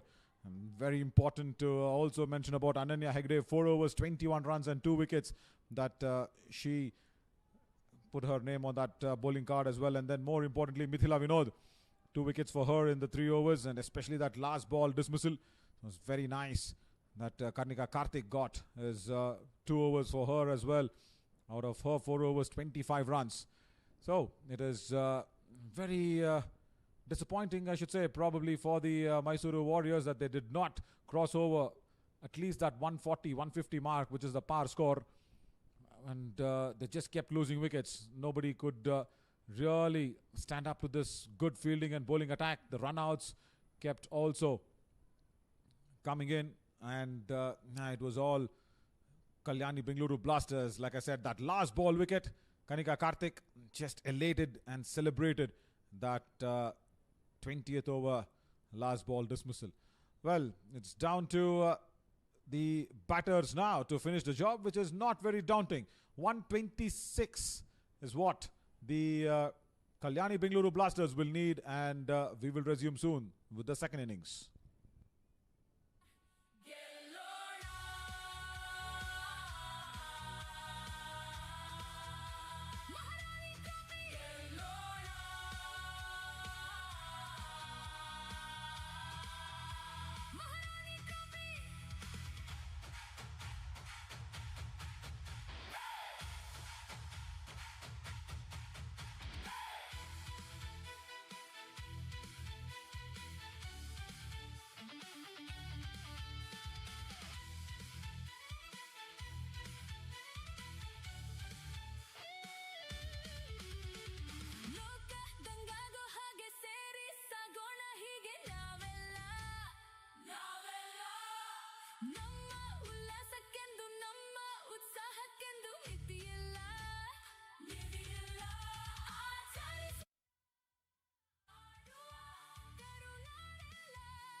Maharani Trophy.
Maharani Trophy.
Welcome back. This is the Maharani Trophy KSCA T20 26, and Mysore Warriors, after losing the toss and put into bat, hardly any contributions up front from the captain. 57 of 44 from Subha Satish, and a small little cameo from Pooja Kumari in then 21 of 15. Hardly any contribution in the middle and top. Ended up with 125 for the loss of 8 wickets in 20 overs. Certainly not a score good enough on this particular pitch. Coming to the bowling card, a fabulous display of bowling, especially Karnika Karthik, Ananya Hegde, and not to mention the other bowlers chipping in. Mithila Vinod, the all-rounder, getting 2 wickets. spot on were there in their execution per se, not in terms of bowling alone. The bowling changes that were effected by Pratyusha and the sort of support they got from the fielding side was fantastic. Starting of the proceedings, Mysore Warriors finishing at 125 for 8. 126 to chase in the combox. With me, Srinath, we have Vikram. Vikram, what do you see going in for the chase with the Kalyani Bengaluru Blasters? Greetings, Srinath, and to everybody again.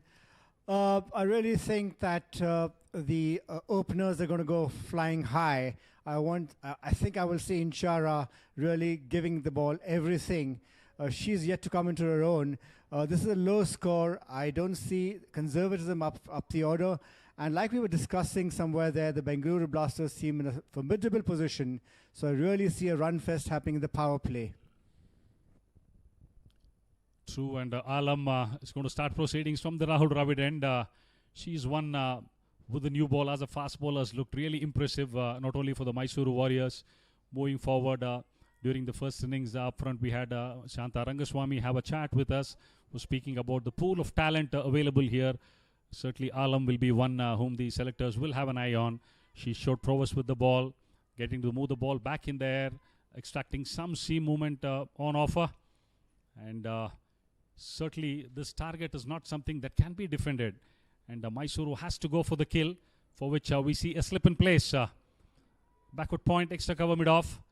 3 inside the circle on the leg, 2 boundary runners on the offside. Plays the call. 125 to defend for Mysuru. Straight away, we spoke about the ability to get the ball back in. He starts off right on the money, what we call. What's been impressive about Alam has been straight away, no looseness, nothing to flex slowly. She comes straight all out and gets the ball right on the spot. Yeah, Srinath, a little bit of history about Alam is, she was into an injury about a year and a half ago. And everybody is behind her. Come, man, come on, just do your best. And she's come on quite strong. This is a great platform for her. Yes, and she's proved it in this very limited time in this tournament. She's into a third game and she's really looked a class apart. The lines especially, what we talk about hard lengths, the test match lengths is what she's been able to get the ball in. And this is a surface where you can't bowl short and get away. This is where with the new ball you need to get the batter driving on the front foot, get the outside edge into play, and she can get the ball back in. LBW bowled into picture. She's looking really good. Alam. 3 balls. She straight away had the batter in a spot of bother. Alam seems to be able to maintain that consistent line on outside off stump, on around the off stump. She barely ever deviates from that. Yes, sometimes bowlers fall prey to overcompensation. You see the odd wide going down. I probably have seen only one from her so far in this competition. Just going back to Alam, she's a real fighter. She was selected into the under-19 team 2 seasons ago. Got fewer games to play than were expected. So like you were saying, a great platform for her to prove herself. Big appeal. Sheer exuberance. Yeah, especially coming back after an injury is always tough. But she's really not showing an iota of what she had maybe a year and a half back. Good to see the skipper walk in. That's where we see her ball shaping back. A strange technique. A ball coming back in. We're seeing the batter back off. Rather than 3 fielders well inside the 30-yard circle, would be better off to get inside the line to work the ball on the leg side. These small scores always can be a bit of a headache. Now, if you take it lightly and say that we just play quietly, doesn't work. Power play is the time when you go hard, make use of the field restrictions. Quite right. Quite to the point in saying that we batters tend to play in a particular mold, but whereas you rightly said that there are gaps available elsewhere. Ball coming back into you and you're still trying to work it over third's head, and there is backup there also on the boundary line. So that's a good point there. You have to work different areas of the field. This is the time not to play the field and just play the ball with the direction. You've just got 3 within the circle on the leg side. Anything in the gap is a free hit. Straight, you miss high hit sort of lines and starts off brilliantly in the first over with a maiden. 1 without loss. Just a leg by conceded in the first over. What a start for Mysuru.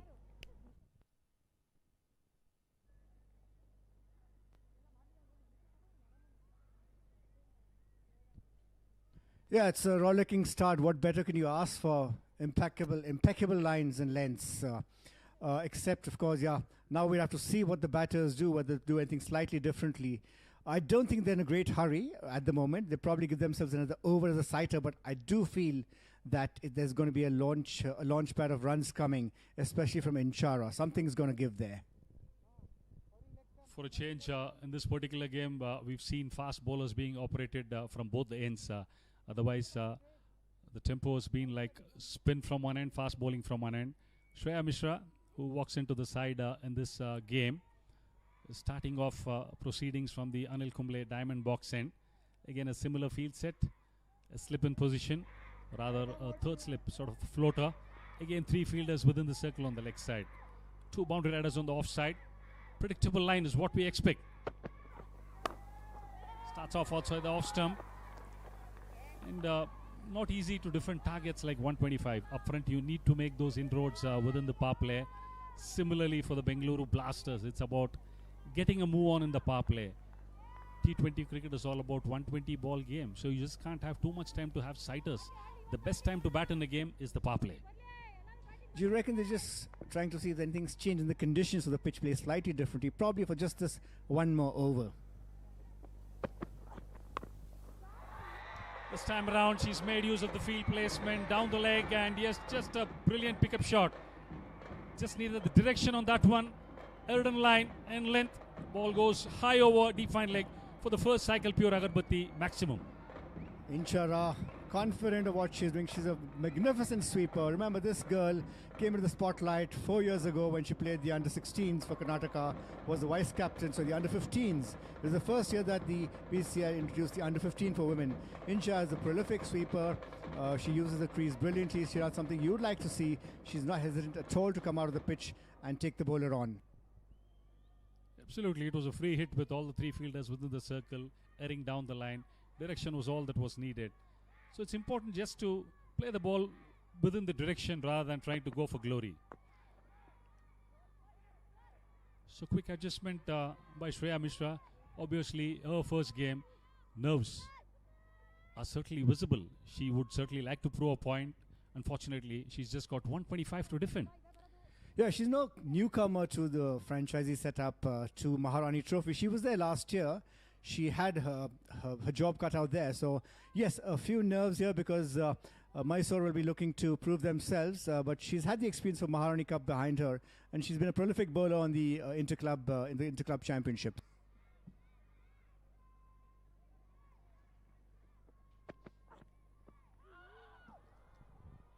Tall girl, pretty high arm action. Gets into good positions before delivering the ball.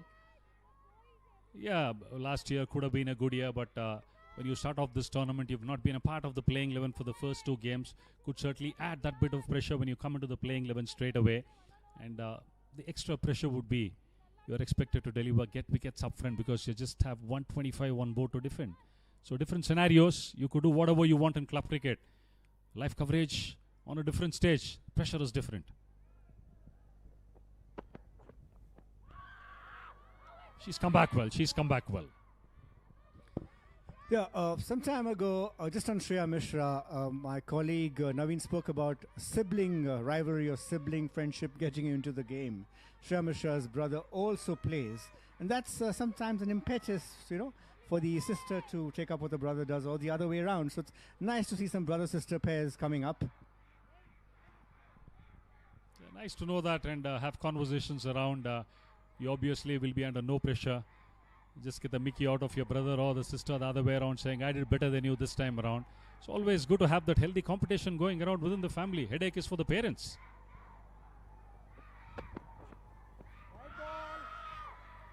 Yeah, I mean, you've got to have 2, that's a wide call with the umpire, to have 2 modes of transport, right, when you're playing on the same day. So it is a bit of a headache for the parents. Just about having a couple of apps on you. Ola and Uber. Ola for the boy, Uber for the daughter. Otherwise, you could be in trouble, if you're going to drop them off. That's how the game pans out. Today, these kids are pretty smart. They don't depend on the parents for a pickup or a drop. So, yes, the dinner, lunch tables, if they're around together, would be real fun to listen to the conversations.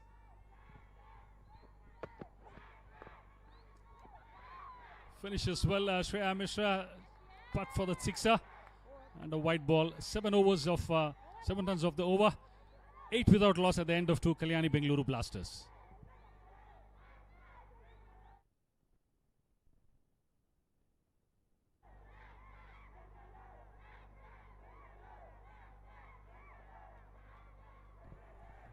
So we were discussing siblings, and you definitely have played a lot of cricket with my brother and spent more time off the field, on the field with him rather than me.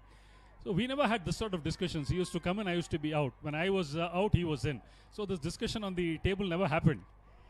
Yeah, I mean, it was great to have some of our colleagues, including your brother, and we've moved around town a lot in those days when Bangalore was such a place that you can move around easily. A lot of those coffee joints we could go to. Cut well, but once again we see Sahana Pawar tidying it up at point. Yeah, I mean, sibling rivalry is one side of it. Like, this was the same ground when me and my brother late Sriram, we turned out to play. Safidara Shah was the tournament those days where we used to have the combined City 11, Mafusil, and one from the State 11. And Srinath used to pull our leg, Jabagal, saying, both brothers in the playing 11, what's happening? You guys should be on the opposite sides. Yeah, Sriram, I remember we had a lot more coffees after he got his 100 Ranji Trophy debut. If I'm not mistaken, it was at Bhadravati, we clearly remember.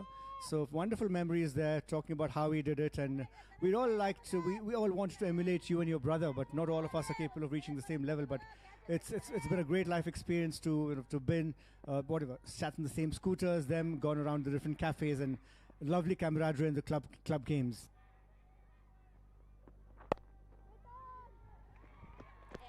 Here's what we're getting to watch, some exciting cricket. Though not a big score to defend, Mysore Warriors have come out with a plan in mind.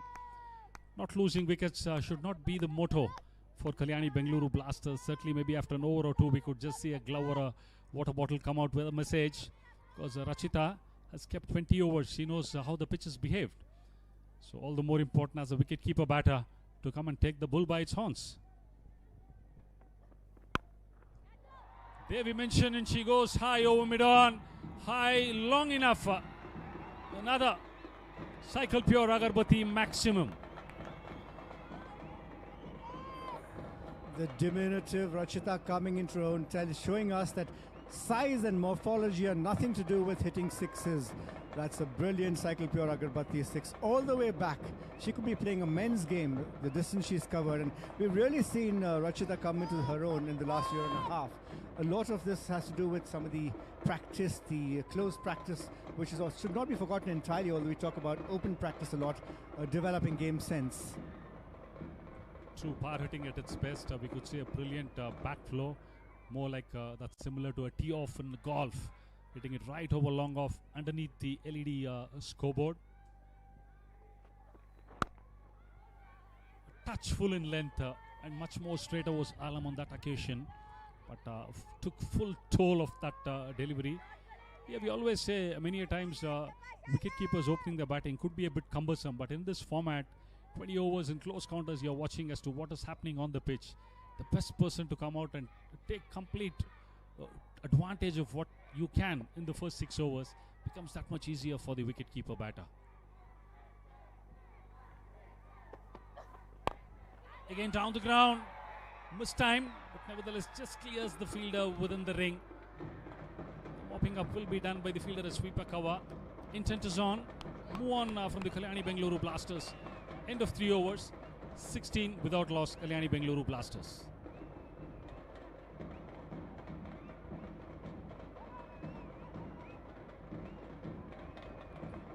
Do you reckon that the Mysore team really is doing something very right to restrict the runs here? Because let me tell you, the two batters out there have a lot of experience. They may seem a little bit less in stature in terms of actual physical height. They've both been skippers of Karnataka teams. Rachita has been the under-19 skipper last year. Inchara was the under-15 skipper 2 seasons ago. With that experience and the boldness they have, there must be something Mysore is doing genuinely right to restrict them a bit. So far so good, the planning and execution also both have been spot on, but the worry is the wicket column.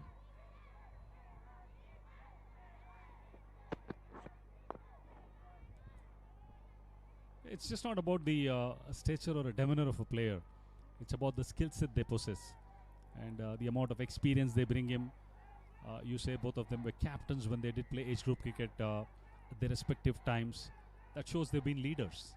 So they've sent out, to do a job which is expected of them. Nothing is taken for granted in this particular game. Game is a great leveler. It can just turn around within a span of a few balls.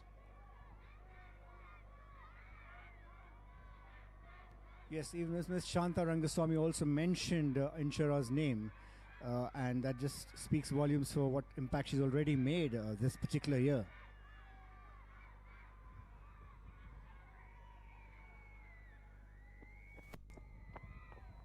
True.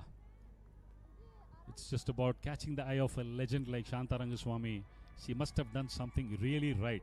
Because she was pretty upset when I mentioned the name of Mithila Vinod. She says, no, Srinath, no.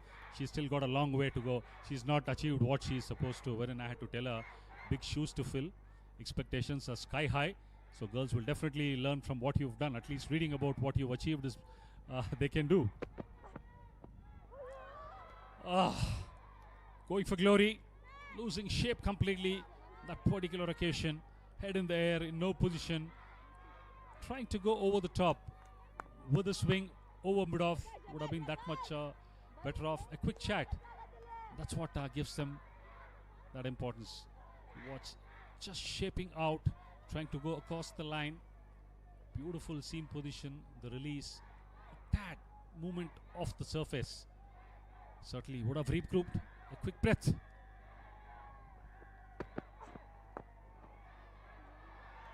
And threading the gap here, that's going through the boundary, but just stopped on the boundary line. That'll be two. Shreya just trying to get things right after that those run-up mishaps she's been having. It just kind of breaks her rhythm, but she's fighting back here. She's bowling to a particular plan, being asked to bowl somewhere. The batter is able to see where she's bowling and just adapting to that. They're not able to get the big shots out, so just trying to now find various areas in the field, the batters. Another excellent piece of ground fielding, just pulling it off inches inside the rope. Top-notch fielding efforts from all the four teams so far. Oh yes, getting some lateral movement and a bit of bounce. What a tall in stature for a fast bowler. Shreya Mishra was wondering where did Mysore hide her in the first two games. In fact, the first game which was played when it had to start a bit late and the covers were on for close to about an hour just after toss. Certainly on that surface she would have made a bit of a difference. Nevertheless, she's come in a bit late, which has already created some sort of an impact.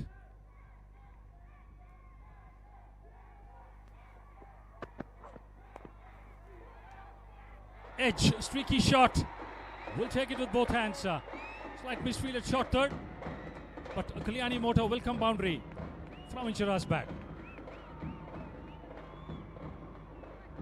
Well, the common thing is when you go hard, whether you're hitting hard, you're slashing hard, here just trying to check the stroke a little bit, but he's somehow able to get past those fielders. Not such a deliberate stroke, but then positive play by the batter, just getting past those fielders for a Kalyani Motors boundary. A lot of people keep telling about this, saying it's a moral victory for the bowler. It's a cruel game.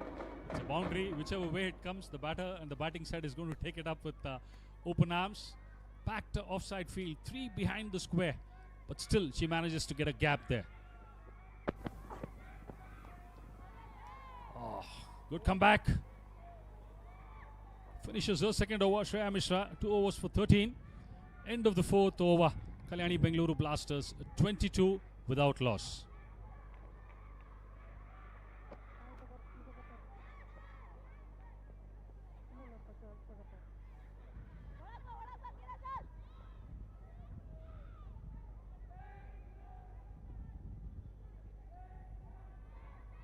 Good to see for a change, two fast bowlers operating in tandem at least for 4 overs within the power play. And we did see that happen in the first innings also. Yes, we were talking about that earlier with my colleague Naveen, that there is a difference in this game. The Bengaluru Blasters started off with 2 pace bowlers. Quite a change from the the excess reliance on spin that we saw in most of the games so far. Well, that's been a feature. We've been having a chat on this. It's just not restricted to cricketers in India, but it's a subcontinent feature. It could be Bangladesh, Pakistan, or Sri Lanka, where we see a lot of spin being bowled. But slowly moving forward to become a powerhouse in cricket, I think you need to have some quality fast bowlers, at least a couple in the side, who can upfront, if at all there's something in the pitch, to make use of that. So I have this question for you. Look, we talk a lot about getting the pace off the ball, right? And as an expert, what would you say? Why should there be pace bowlers when you can have a medium pacer? I mean, I'm probably not framing this question very correctly, but some of our viewers would like to know. We'd love your views on that. Meanwhile, spin being seen for the first time. It is Sahana Pawar from the Rahul Dravid end. Yeah. See, pace off for a bowler is when a faster bowler gets a change in pace, you're trying to focus the batter. But if there's some juice in the pitch up front where you can utilize that moisture, or if there is some swing in there, you're looking for wickets. As a bowler, you're just not going to go there and pick balls off. So the key is, as a fast bowler, if you can make the dent up front and get 2-3 wickets for your side, then your spinners come into picture. So are you saying, as a captain or a coach, you'd see the kind of pitch there is and accordingly put in your playing 11 2 or 3 fast bowlers? Absolutely. Your playing 11 just cannot be a predetermined one. Yes, you certainly can play to your strengths, but at the end of it, when you're going to places, especially I'm talking in terms of international, the Sena countries, what you talk, you just cannot go with half a dozen spinners and execute your plans to your best. So you need to have the options. That's where India as a team did struggle a bit with their fast bowling options in England in the recently concluded World Cup. That's a testimony. BCCI will sit back, start working on that area. In fact, I would like to mention, it's not a fair comparison, but when Javagal Srinath played for the country and came back in one of the Ranji Trophy games, he said, if you're a fast bowler, you want to be a fast bowler in India, never take a look at the surface. Decide you bend your back, come and bowl fast, give your best, then you can become a fast bowler. But times have changed over the last 20 years. We are seeing some pitches that are really conducive even for the faster bowlers. Hit down the ground, just to the right of mid-off. As I say, it comes as it comes. Take it whichever way you want. Another boundary. Kalyani Motors for Inchara. Yeah, Inchara very nimble on her feet, just checking where the ball's pitching, and just a little bit of a shimmy down the pitch. And she knew straight away she's going to beat that driving, despairing fielder. The Kalyani Motors boundary.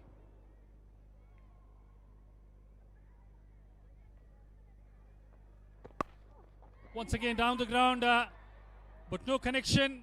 Sahana Pawar will not drop that 10 out of 10. Going for glory, Inchira. We're just talking about partnership, something coming up. Cotton bowled. She says nobody is coming in my way. 29 for the loss of 1 wicket at the end of 5 overs. Kalyani Bengaluru Blasters pursuing a target of 126.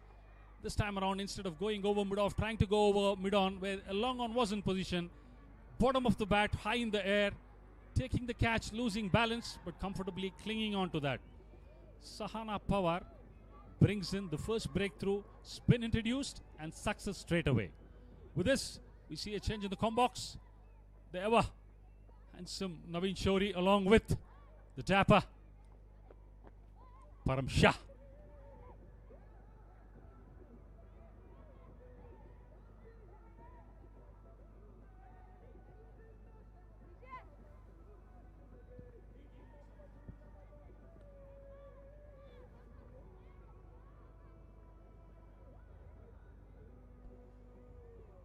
Thank you, Srini. I think handsomeness just rubs off. Spending so many days with Srinath in the Maharaja Trophy. Yeah, something has rubbed off to me as well. 5 overs, 29 for 1, but this is rather 4.5 deliveries. Was a handsome start from Kalyani Bengaluru Blasters, but the last ball was not to the liking of the supporters of the Kalyani Bengaluru Blasters. Good afternoon, Param. Good afternoon, Naveen. Good afternoon to all our viewers. What an introduction there from our fellow commentator. Yes, a bit of a bother there for the opener. Tried to slog it over long on, but finds the bowler Sahana Pawar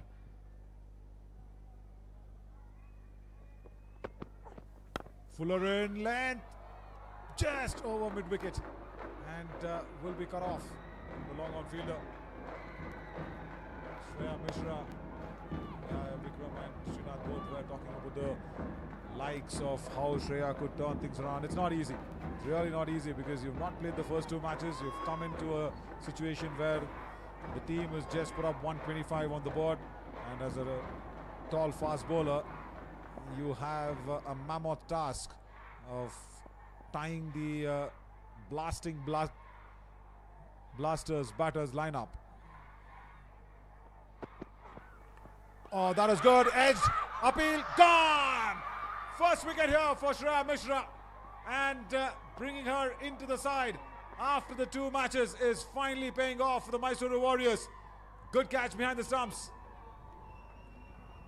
Absolutely wonderful delivery there from Shreya Mishra.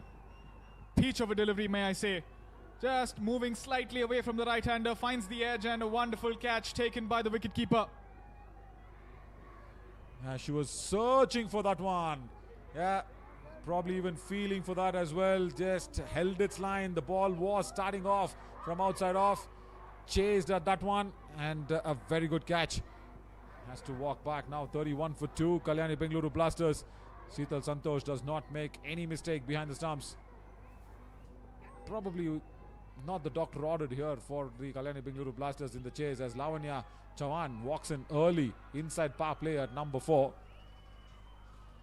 Lavanya Chalana, in fact, had a very, very good evening. Last to last, I should say.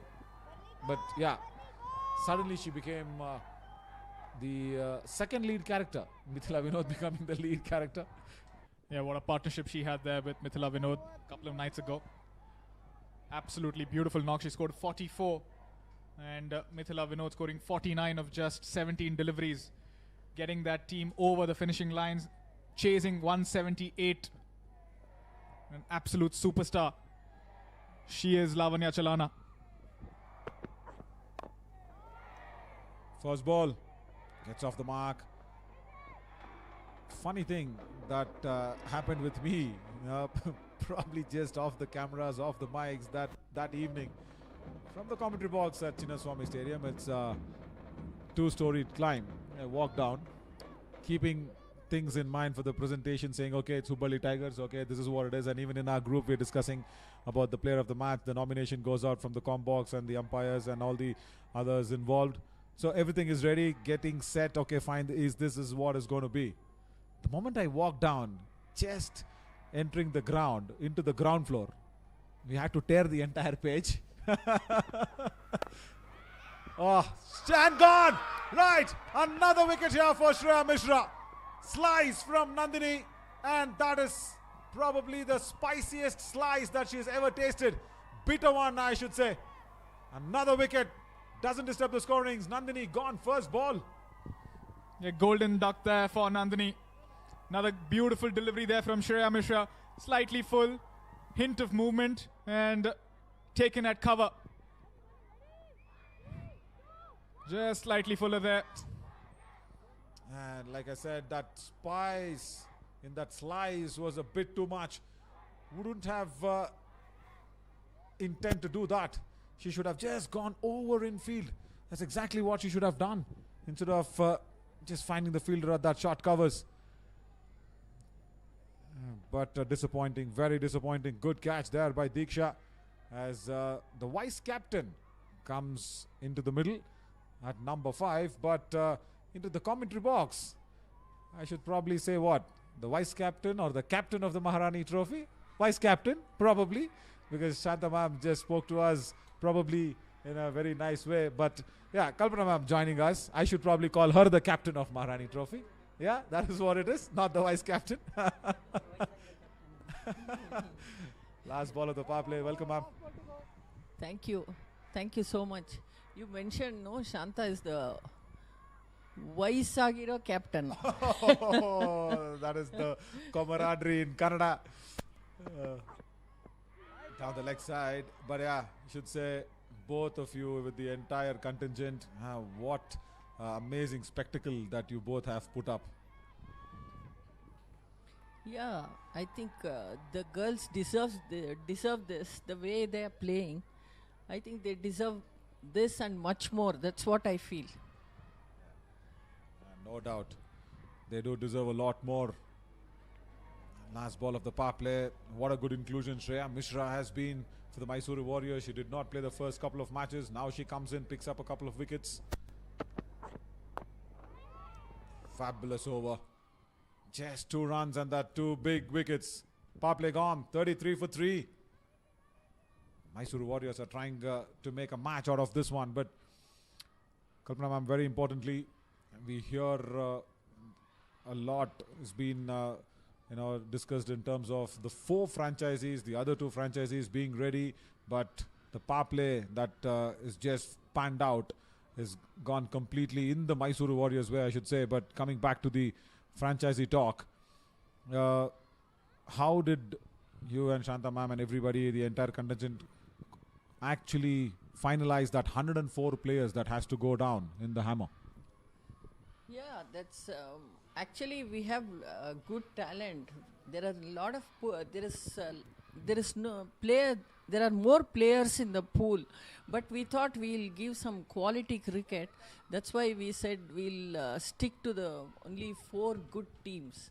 So in Pool A, there were 4 pools we made, and in Pool A we had only the international and those who played for WPL, India A and India under 19.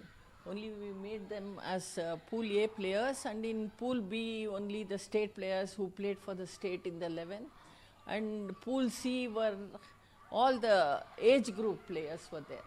Okay. So Pool D, the performers of the league. Yeah. The performers of the league was there in the Pool D, and the probables of all age group and state teams were included in that. Lovely. Sahana Pawar into her second over, first ball, a huge appeal against Lavanya. Not to be, but very importantly, like I should also be talking about this one. We always speak of players who went under the hammer in the auctions, but I'm a last bench student myself as a cricketer. Want to understand what should the players do who did not make it to the 104 cut. What do you have to tell to them? It's very important. Yeah, work hard, score runs, performance speaks. That's it. Next year you will be there in the Pool A. Who knows? Yeah, perfect. Oh, that was short. It was about to be hit towards that deep backward of square. She would have really felt bad, Lavanya, that she did not time it. But under lights, have you spoken to players? This is the first time that they are experiencing it in the Maharani Trophy under the new lights that were installed here. Yeah, I spoke to the few of the senior players. They were very happy with the lights. But some of the players who played for the state, they have already played under lights. The BCCI matches, T20 matches are all. Yes. We'll be talking about that one. That's another celebration from Sahana Pawar. Good catch in the deep at long on. Lavanya trying to slog that one. Finds the fielder at that long on region. And the celebration, Sahana Pawar, will be a big one because it is Chalana who has to walk out of the pitch towards the dressing room. Very, very good catch. It's just going away on her right shoulder. But she was trying to go against the turn as Lavanya Chalana. That was the problem. Couldn't get under the ball. Just found the fielder there. Good catch from Pooja. Oh, well, Kalyani Bengaluru Blasters, are they really pulling that big truck called pressure onto their own legs? But yeah, speaking of the lights, yes, very important. Yes, BCCI T20 matches, they play under lights. Most of the games are under lights only. There's one evening match and morning match also. So some of the seniors are used to that. And I was speaking to some of the senior players. They were very happy with the lights. They were telling me, oh, it's like sunlight only. Wow, oh, that is a good compliment. There we go. In the sunlights, the lights have still not taken good effect. But I guess when we show the commentary box again, I've been surrounded by 2 amazing lights. I'm like in the between. of the two big lights here. On to my right is Srinivas Murthy, Johnny, and on to my left is Kalpana ma'am. Wonderful, bright lights of KSCA. But ma'am, really, where as Mithila has walked in at number 6, she needs to try and emulate what she did the previous evening. Were you stunned with that innings that she showed? Oh, that was amazing. When I was the selector, national selector, I picked her for all the ZCA matches, NCA, everywhere she was there in that squad. I could see the talent in her. So it is only I think more opportunities if we give her, maybe she may make it big. She should really, because she's got the abilities to do it. 7 overs gone, 34 for 4. Sahana Pawar, 2 overs and just 8 runs and a couple of wickets. But when you have that sort of a temperament, like what Mithila Vinod showed, because everybody had given up hopes, I'm pretty sure even Samarth Hegde, the head coach of Kalyani Bengaluru Blasters, inside, like deep inside his heart, against the chase with Hubballi Tigers, would have felt, the train has gone out of the platform. But what a turnaround she did. So that temperament, that mentality, what do you have to tell about that one?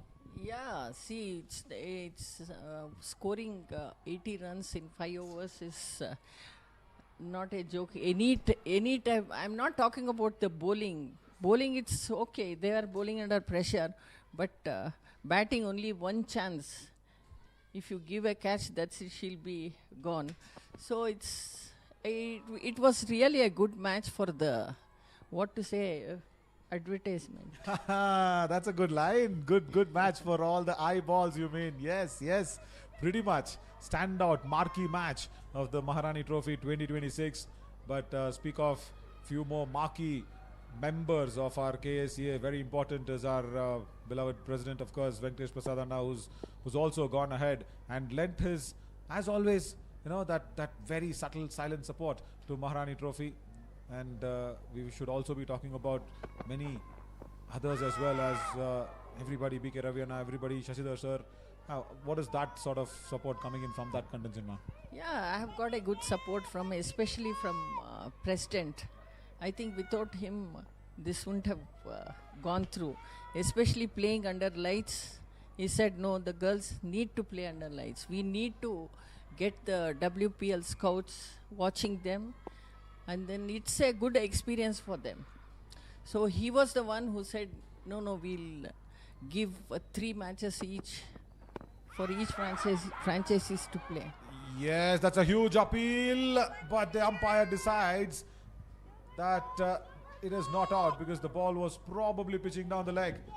Shreya Mishra once again making the ball swing in the air. There, that's that beautiful seam position and that swing in the air as well. It was clearly landing down the leg side.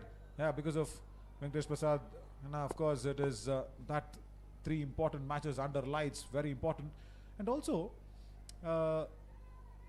most interesting part was you mentioned about the scouts. As we've got one very close person who's associated with KSCA as well. Yes, Arvind, who's done so much good for RCB himself and with Karnataka cricket. Immense contribution. He's been here every match as a scout. I probably won't mention for which team. Probably will say, okay, he's a scout for all the WPL teams. He will probably put out messages to everybody watching our players from the Maharani Trophy. Yeah, just now in the morning I was talking to him. He said there is a lot of talent. I think 3-4 players might make it into the WPL teams. I hope so. But anyway, again, we are also looking at consistency.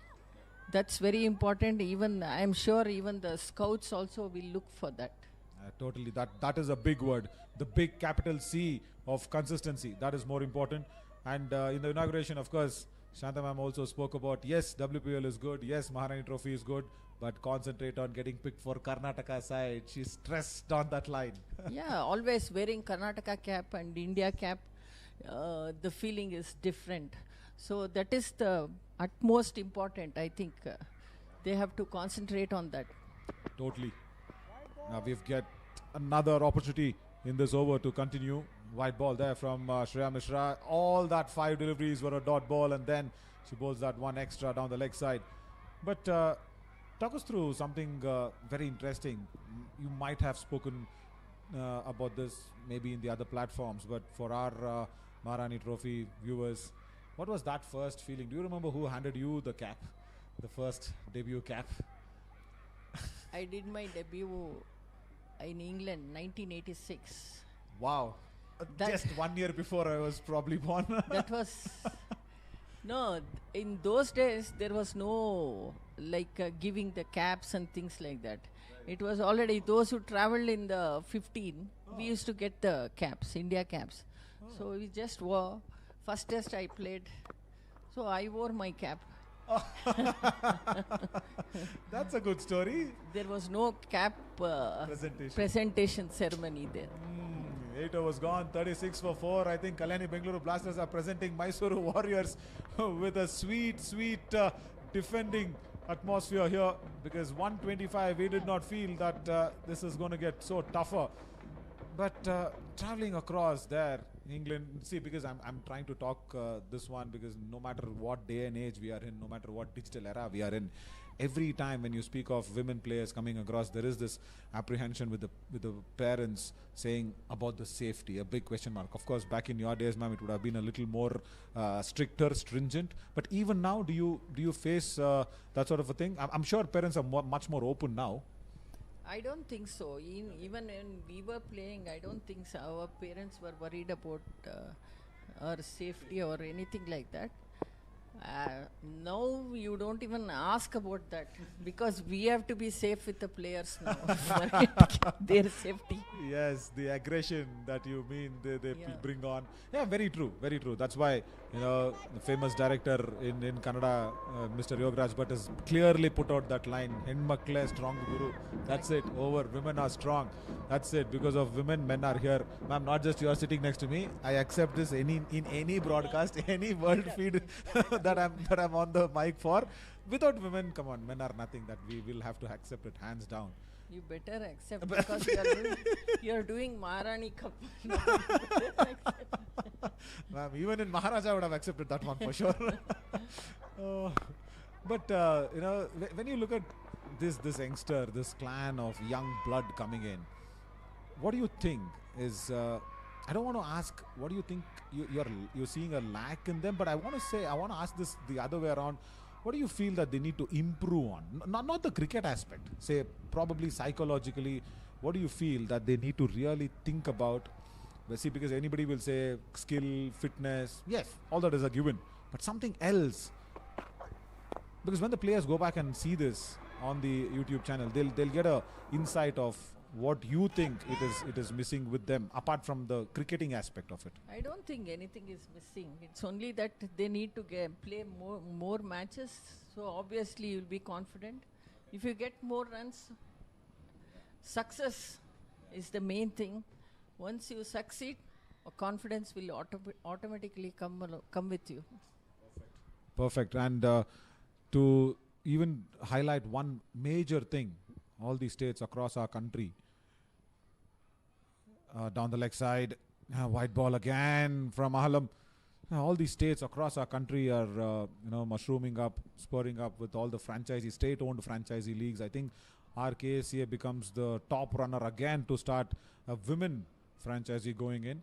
But do you see, across states, like of course the WPL, which is a major one, do you see across states, because we see a lot of players playing for the other states with the permissions that's been given in, do you see even the other state franchises coming up with women leagues happening, franchises? Yeah, I think Bengal is also having, Mumbai is also having, but standalone, I think Karnataka is the first one to do. Because Mumbai, yesterday I was speaking to Diana, she said they had a 10 o'clock match. That's a day match they had. They didn't play under lights. So is Bengal. So I think this is the first, Karnataka is the first one to do standalone. Plus under lights we are giving matches. Perfect. Another leg by maybe. Yeah, that is what it is, the signal from the umpire. Alam is having that nice line, not giving any room to Mithila Vinod, and she still is in that little cocoon. She needs to open up because the required rate is slightly jumping up now. 85 needed of 67, and it has jumped up to say almost around 8 runs and over. A very important fielding restriction change, or what do you think? I want to bring that up after this delivery. Backs off. Yeah, we get time to speak. So we have this 4-fielder rule outside the 25-yard ring in our women cricket, and the recent international tournaments, especially Australia being those big hitters, the discussion was around the corners of even like men to have 5 fielders outside the ring after the power play. I'd want your views and thoughts on that one, because generally our game is always batter heavy rules that's oriented. So that 5-fielder rule, as the end of the over, 9 overs gone, 42 for 4. No, that 5-fielder, I think it will take some more years to come, 5 fielders. I think now it's perfect. 4 fielders is good enough, because we are getting the big scores. Even the batsmen are going for big scores. So I think it's a perfect rule. Yeah, lovely. When you feel that, then I think there rests the case. Yeah, no problem at all. It'll take few more years. Yeah, that's a nice way to put it across. But say now, very important that the Kalyani Bengaluru Blasters kind of find a good partnership. Mithila Vinod, yes, can blast the ball, not just hit it. Chandasi, the vice skipper, yeah, she needs to come good in this tournament. And any expectation that is in your heart or mind from a player, I don't want you to take names, I don't want to put you in a spot. Say, when that expectation lines comes in and they don't perform, what should they do to manage that expectation? Because that is the biggest pressure, not the skill learning. See, that's what so many academies are there, so many people are there to help them out. I think they need to become little more mentally strong. Cricket is more a mental game. Yeah, when you're under 19, you work on your skills and everything. But when you pass that age, when you come to senior level cricket, I think you need to work on your mental aspects more than the skills. Skills will automatically support you. Lovely, lovely. You said the most difficult thing in the most simplest way possible. Driven straight back to Diksha. And Bengaluru Blasters. And we really should probably touch upon very quickly on the support staff also for all the franchisees. When you speak of course, for the Kalyani Bengaluru Blasters, you've got the big Samar Thegde alongside with KB Pavan and everybody. For the Hubballi Tigers, we've definitely got the coaches and more importantly the mentor there, Ritesh Bhatkal, coming along. So this support staff, how did this happen? Yes, the coaches or the franchisee owners and everybody will have a discussion, but in your view, how did that support staff coming? Because they play a major role in shaping our players. Yeah, exactly. That's what I was telling you, more than the skill, I think they need to work on their mental skills. That's very important. But this franchise, to be frank with you, I never applied my mind about the support staff for the franchisees team, because they were, I think they were all seasoned franchisees. They pick their own support staff. I'm not much idea about the support staff in franchisees team. I think probably we should put it across this way, saying, KSCA and you have given the franchisees a free hand in terms of saying pick your own support staff, whatever you are comfortable with, and do the best for our players. Precisely, we have no say in that. Yeah, lovely. That's the best way to put it across. Yeah, that's the end of the 10th over. I think we've got much more insights from Kalpana ma'am. I think, ma'am, sorry, I think you've spoken whatever you have to speak for the entire day, I suppose. Yeah. So sorry to make you speak so much. I think we all need a drinks break. So, okay. Yeah. Thanks for calling me here. Thank you, ma'am. Thank you so much. I think most importantly, Kalyani Bengaluru Blasters need this drinks break to actually figure out how do they chase 80 runs in the remaining 60 deliveries. 10 overs gone, 46 for 4.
Past the halfway mark.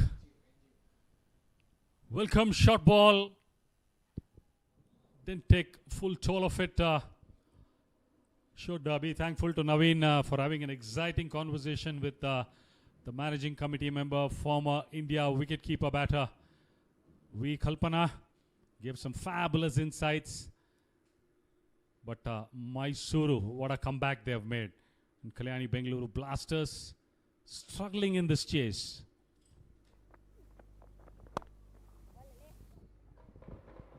Yeah, they really need to change their gears here. Good attempt there. But they're in all sorts of bother at this moment. Also the introduction of the right arm leg spinner Yashika Gowda. She's had a wonderful tournament so far. With the 3, Kalyani Bengaluru Blasters complete their 50 for the loss of 4 wickets in 10.2. Certainly the Mysore Warriors have applied the brakes. Relentless piece of fast bowling both by Shreya as well as Alam. Shreya picked up 2 wickets and comfortably placed their pressure now on the Kalyani Bengaluru Blasters. From that conversation there with Kalpana ma'am, we got an understanding in terms of how much women's cricket has grown over the years. We saw that last year with the World Cup winning Indian side. We saw that how the WPL has grown over the years, how it's picked up. And we're seeing that now with the Maharani Trophy happening in M. Chinnaswamy Stadium. True, it's just sign of things to get better, and things are going to get bigger in the days to come by. And as always, I mentioned KS has been pioneers, just not in terms of starting the KPL it was, and now the Maharaja Trophy. Along with that, now we have the Maharani Trophy. Though Mumbai had their league for the girls there, but it was never such big. They never played under lights. The sort of following, the adulation these girls are getting, the crowds that are coming in to encourage them, and under lights, the most important thing. This certainly is a revelation, and the girls have just taken it like fish to water. They're having a ball out there. Absolutely. I mean, we saw that when the Bengaluru Blasters were bowling. We're seeing that now with the Mysore Warriors.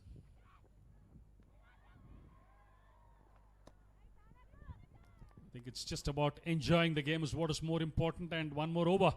Over number 11 comes to an end, and Kalyani Bengaluru Blasters 52 for the loss of 4 wickets. Still a long way to go in this game.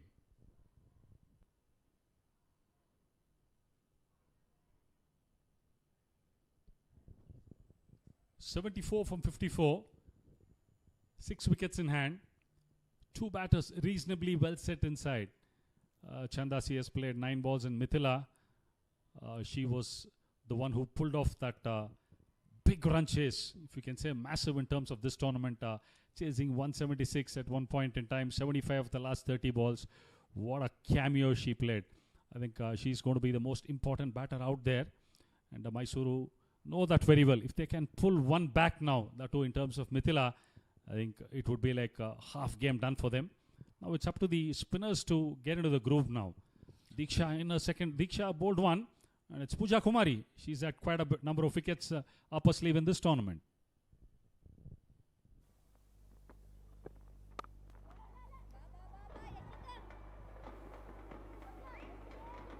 Yeah, Mithila Vinod, a very important cog in that Kalyani Bengaluru Blasters wheel.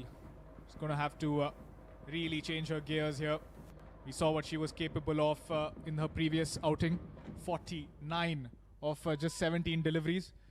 She's played 19 deliveries, just scored 9 runs. And she's going to be very, very crucial for the Bengaluru Blasters to make sure that she stays till the end.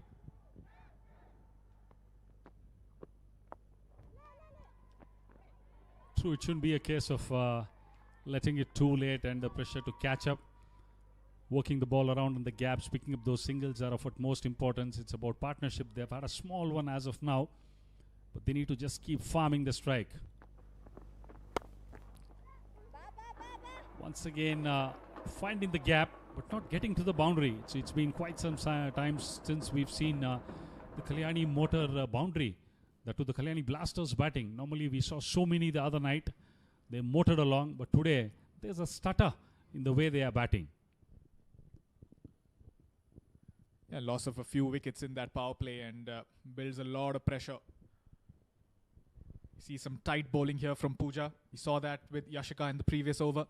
This is exactly what the cycle, beg your pardon, this is exactly what the Mysore Warriors need to be doing. Well, one day break, too much of oiling in the motor.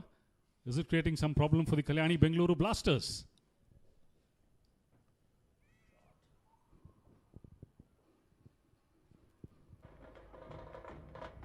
Too much oil in that motor and something seems to be going on in that engine.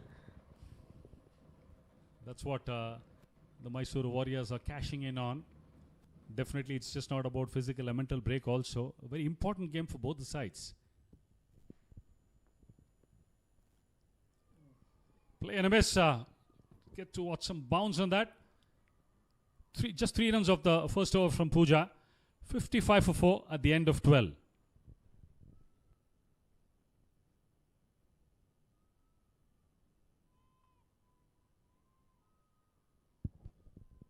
Weather's getting that bit cooler in Bengaluru at the iconic M. Chinnaswamy Stadium. It's the weekend, Saturday. We've seen a good crowd come in support of the Bengaluru Blasters.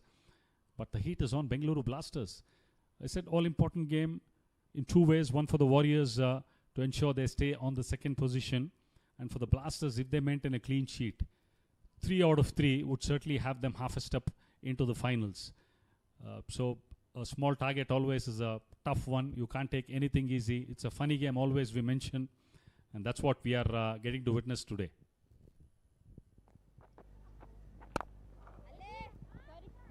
We spoke about that at the end of the first innings when they scored 125. We said that the Bengaluru Blasters would take that any day, but looks like a bit of a challenge now. 55 for 4 at the end of 12 overs. It's going to be a bit of an uphill climb from here. Not many contributions. 18 from Inchara at the top. And 12 by Rachita, the openers. Nandini getting out on the first ball. Lavanya for 1. Chandasi for 7. Hardly any contributions. So it's all the more important for this pair out here, Chandasi and Mithila. This time around, some timing. No! Finding the fielder at long on. In perfect position. Dot ball pressure. Building up and Diksha in the wicket column. Half the side back in the hut now. Bengaluru Blasters certainly looking down the barrel. Yeah, good delivery there from Diksha. Slightly fuller. Tried to slog that over the long on fielder, but Shubha Satish, she's not going to miss out on any of those opportunities. She's been absolutely outstanding in the field. Intent was on and it was on the cards that they had to go for the big one. Comfortably caught 10 yards inside the boundary line. Tossed up delivery on the off stump. The weight was on the back. Absolutely no timing on that. She wouldn't be dropping that 10 out of 10 times. And we see the back of Mithila Vinod, who was instrumental in pulling off that big run chase the other night. Certainly in trouble are Bengaluru Blasters at 5 for 5. Is it a good number? Well, if David Shepherd were alive, he would be talking about the Nelson. But 5 for 5. This is... are we getting superstitious here? Well, cricketers have always had superstitions. And also in our playing days, we did have some. Maybe Sheps would have jumped 5 times. He used to do it once for Nelson, double Nelson, triple 4. I don't know if triple pi is 5 Nelson. But yes, KBB. The birthday girl walks in at a time when certainly runs from a blade are of utmost importance, and for her to cut the cake and have a celebration late in the evening back in the hotel or in the dugout For her to fire today is very, very important. Then only they can think about crossing the line. Kalyani Bengaluru Blasters. Yeah, she's going to have to play a special knock here along with Chandasi. Build that partnership, put the pressure back onto the Mysore Warriors. The required run rate going up to 9.6 at this stage. So it's going to be an uphill climb. Bit of a task that the Kalyani Bengaluru Blasters have on their hands. True, Mysore certainly would be fancying their chances here. Obviously, the pressure totally back on the Bengaluru Blasters. And Diksha finishes off in style in the gap, and they'll be a comfortable two. It won't deter the Mysore Warriors by any stretch of imagination. Finishes her second over and the wicket in that over. 59 for the loss of 5 wickets. 13 overs done for the Kalyani Bengaluru Blasters.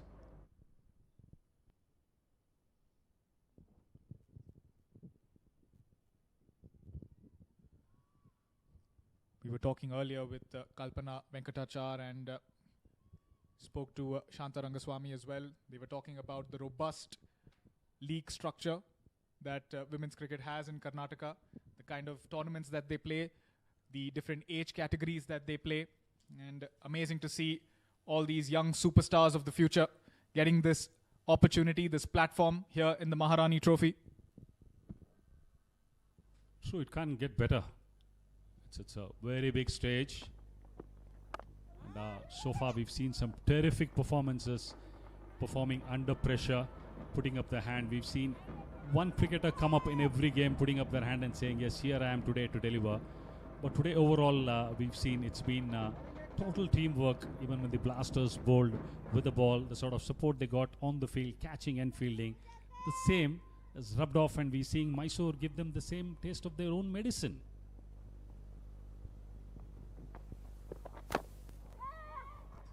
Innovation, moved across, took it on the full, opened the face of the bat, split the field between point and short third.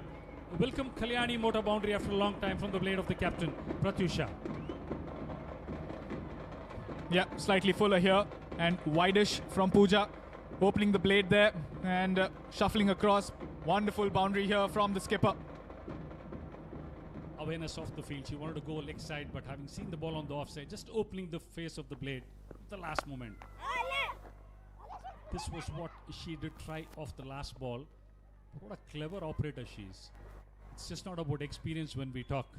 Typically experience is not available in the open market, but she's earned that over a period of time, and that's what she showed in that particular ball. Walked across trying to go over the onside, but when she saw the ball full on the off, just opening the face of the blade. Indeed. Pratyusha is a very, very smart operator. This one's been cut away again and will be a single. Will they come back for the second? No. The throw restricts them to just one run. Absolutely, she's been a very, very smart operator, not just with the bat but also with the ball. We've seen her in the last couple of matches taking a few wickets every game.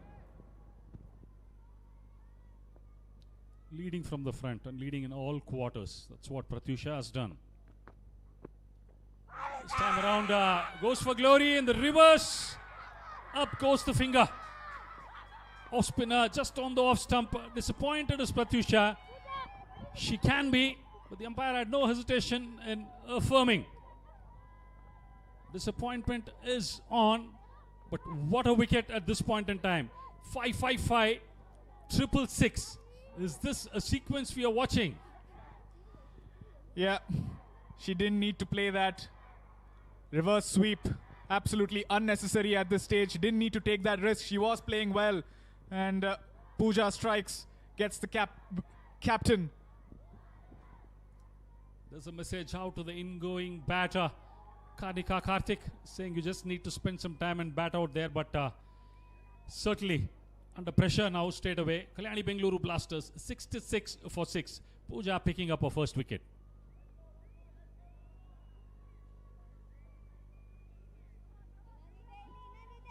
Kanika Karthik, what a field day she had with the ball in the hand. Can that spell of her bowling, just she can rewind and say, can it rub it off on her batting today? But we spoke about experience. Was it a shot under pressure?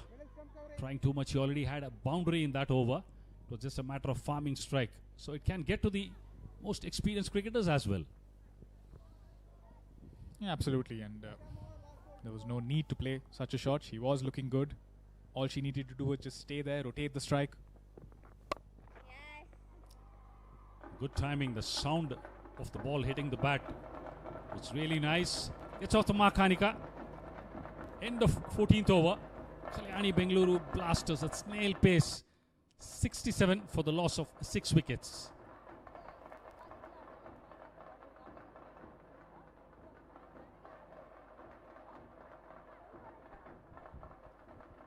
Spinners bowling in tandem are getting their overs through that quickly, and runs not being scored is adding to the pressure of the Kalyani Bengaluru Blasters. 59 from 36. In a normal T20 game, you would say it would be a walk in the park.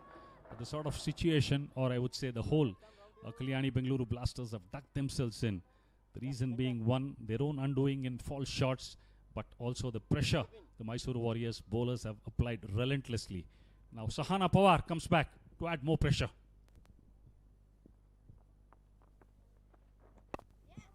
How good has she been in this game? 2 for 8 in her first spell. She's been on the money from the ball go. Keeping it very tight, keeping it very, very difficult, I should say, for the batters. So you can expect nothing from her. 2 boundary riders on the leg side. Clipped, can't find the gap. It's going to be a challenge now if the batters decide to go against the spin. She's just keeping it on and around off stump. Fetch them from there and try to go over the leg side. They've got one in deep mid wicket, one on long on. Certainly 2 of the best fielders positioned there. It's going to be a challenge for the KBB batters. Yeah, the required rate now over 10. And Karnika and Chandasi really need to pull one out of the hat here. They need to get Kalyani Bengaluru Blasters over that finish line.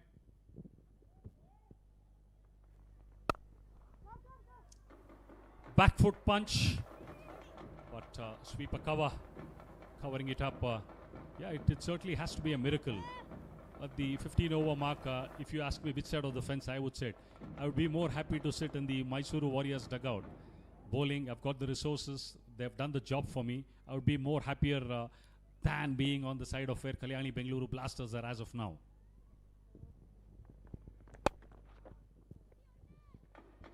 That's the line we were talking about, keeping it at that good length mark, keeping it on the top of middle stump, not giving away too much room for the batter. That's exactly what she's been doing this entire game.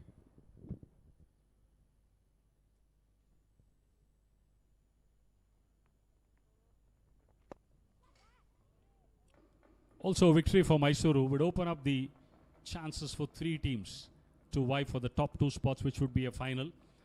Over number 15 comes to an end. Match interestingly poised. 72 for 6 Kalyani Bengaluru Blasters. To take you through the last tantalizing 5 overs will be Naveen Shauri and Vikram.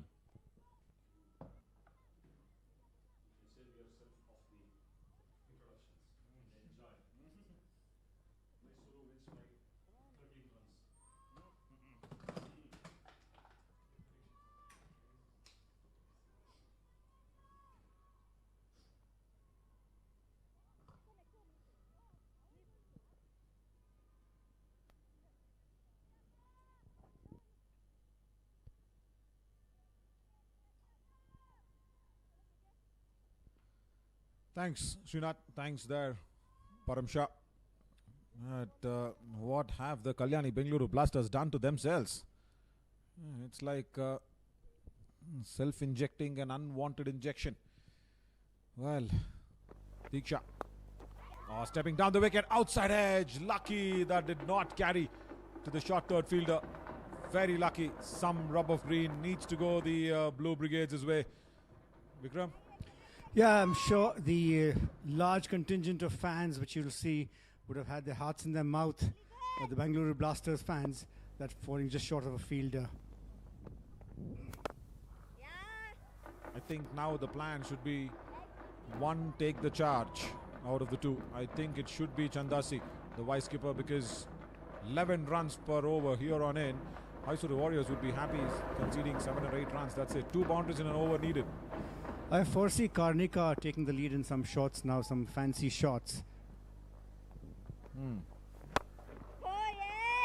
Interesting you say that. I think these two will complement each other well. Chandasi is a proven middle order bat who can up the ante. Under 23 captains this year. I'm just reminding everybody. The previous season, that is, they were semi-finals, so they were finalists. They were runners-up. And Karnika is known to play all sorts of strokes to up the rate. Chandasi is trying to eye that onside because Diksha, of course, is just bowling just wide or outside off. Eyeing that onside just because there is that deep mid-wicket fielder in front of square and long on. Long off outside and deep covers outside.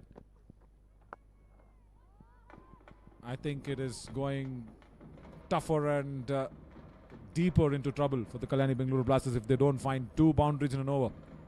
Yeah, they've really capsized, one must agree. And I must say this, it sets the tournament up nicely at this stage, no matter what the result. Especially if the Mysore pull it back, of course. Looks like it. They will take it any day. 6 runs and over in this over from Diksha. Will be very, very happy. Shubha Satish. 16 gone, 78 for 6. But speaking of the points table, this is a much, much needed 2-pointer for the Mysore Warriors as they will jump to the number 1 slot in terms of the net run rate or in terms of that points. That's very important because when you look at what have the Kalyani Bengaluru Blasters done because of that big massive chase, they will slightly have an edge in that NRRR, but the Mysore Warriors will love the 4 points to their names if they can go ahead and win this one. The Hubballi Tigers, the Gulbarga Mystics, they play the next match. Gulbarga Mystics need that first victory points on the table. Pooja will come back in for her 3rd over. 11 runs and a wicket. But where will that boundary ball come in from? First couple of deliveries of an over is very important. Slogged straight down the ground. Nothing more than a single only. Yeah, they'll be very convinced now, Mysore Warriors, if it's 6 or 7 runs and over. That's it. That's all they'll want to give. Yes, and also looking at the bowling options, I'm wondering if at all they'll deploy Pushpa Kirasur, who's primarily a bowler.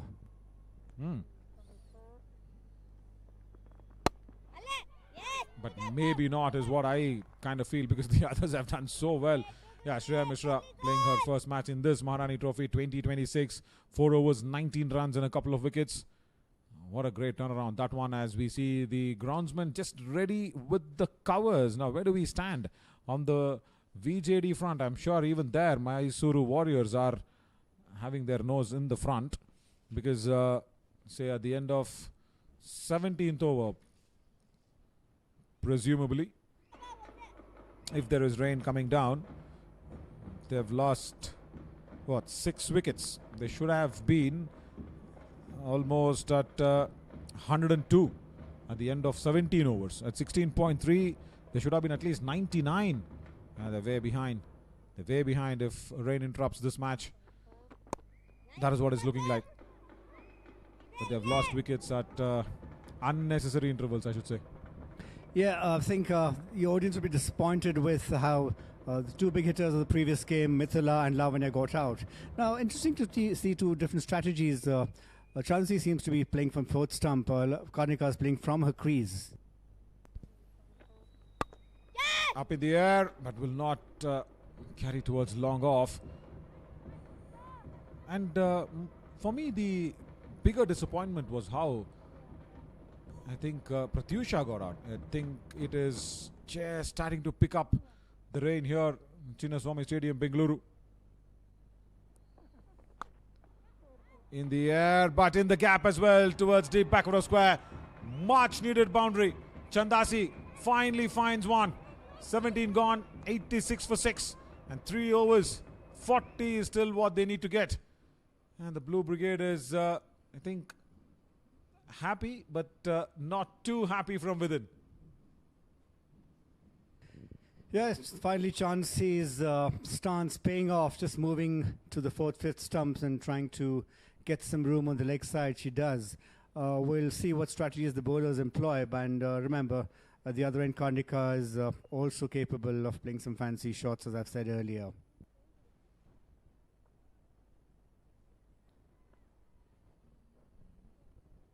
Fancy shots now.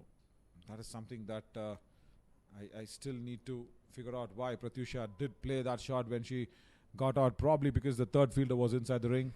Actually, it is very much the nature of her game. She's an almost compulsive reverse sweeper. In fact, because of her, I've coined the new fragment, probably the reverse sweep is the new sweep for players like Pratyusha and some of those who are a little ahead of their time. But we'll see what time tells. Yeah, that is why when Kalpana Venkatachar was talking about the mental stability, the mental game is what they'll need to improve. That's exactly where the point that I want to connect the dots with. Look at the situation of the game. Look at how many wickets you've lost, and then apply yourself accordingly. It's not that you know one shot or you're the best at one shot and you go ahead and execute it at the wrong time where the team needs you to play something else. Maybe that is her go-to shot to probably get a boundary, and that is undone her today. Yeah, sure. So, Naveen, do you now see with this misty kind of drizzle having come a little earlier, you think the Mysore Warriors will think a pace bowler, perhaps Pushpa, introduced would fetch them a wicket? Yeah, you've been rooting for that one, but I think Shubha Satish is not going to go there. Again, another reverse attempted, probably hitting outside off. Umpire doesn't react. Diksha was the only one appealing. Yeah, Shubha Satish right there. She's not probably thinking of a pace bowler, maybe Vikram, because that'll give extra time to the batter or extra pace to score runs off. So that is a very good decision from the umpire. Impact outside off. I think she'll be very happy with the way her bowlers have picked up regular wickets. Top edge, chance at shot fine, and the catch taken. Once again, it is Shreya Mishra in the game. First match for her in the Maharani Trophy 2026, and she has made a big impact. Couple of wickets she's picked, and now this very good catch. Yes, indeed, a fantastic game for Shreya Mishra, the tall gangling pacer. Trying to clear the fielder here, not able to quite get onto it, and Shreya Mishra holding onto that catch like it is her life depended on it. I think that'll be a celebration catch and be celebrated much into the night's party if they have one tonight, provided they get over the line, the Mysore Warriors. The chances are thinning down for the Bengaluru Blasters, but Namita is known to have, is Ananya coming in now, and her and Namita can actually play the long handler quite usefully. Yeah, they do deserve to party tonight, Friday night. Mysore Warriors, they've done really well, and their coach, of course, Karuna Jain, mighty pleased with the way the bowlers have taken up that responsibility. See the towel in the hand of the umpire, that clearly suggests that there is that drizzle still around the ground. Makes batting even more tougher, mind you. Ananya, first ball, just a single on offer, that's it. And it's more, irritating than difficulty, when you're in that kind of a situation and with this drizzle around. As a batter, you just feel, okay, what do I do now?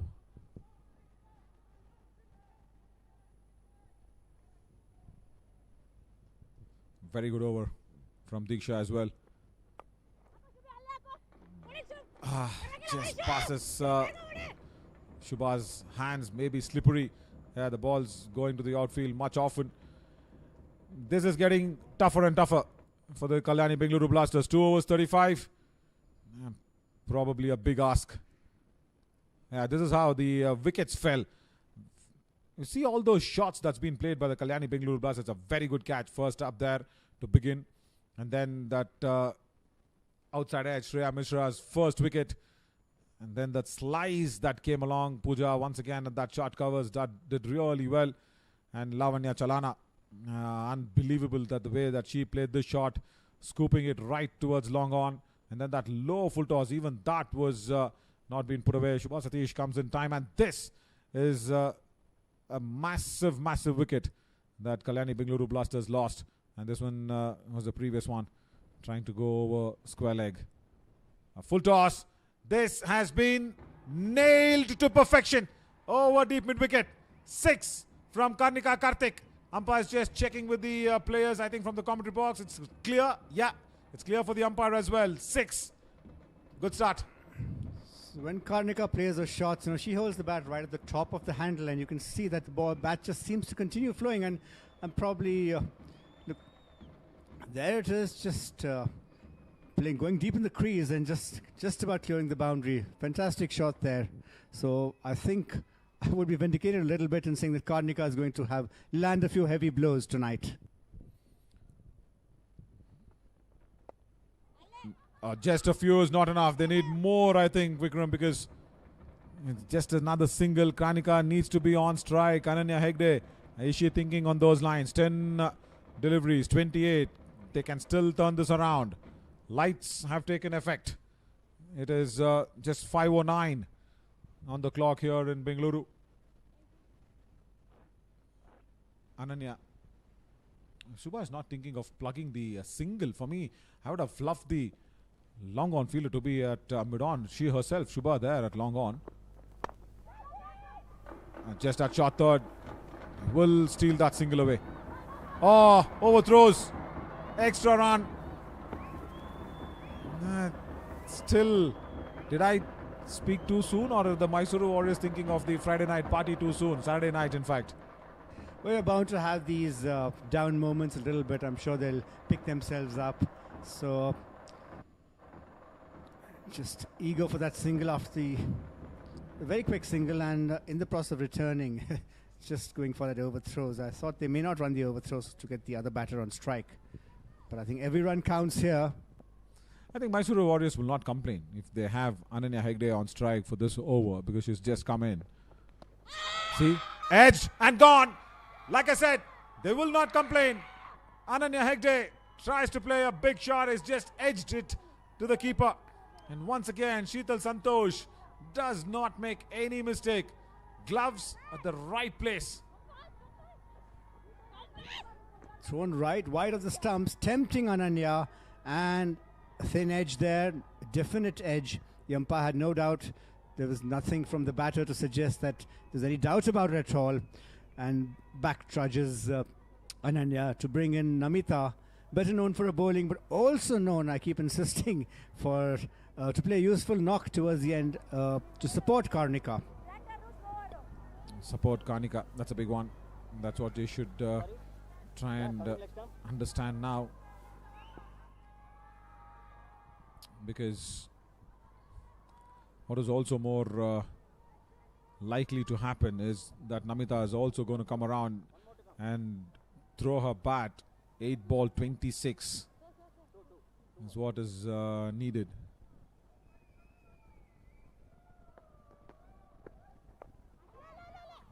Single.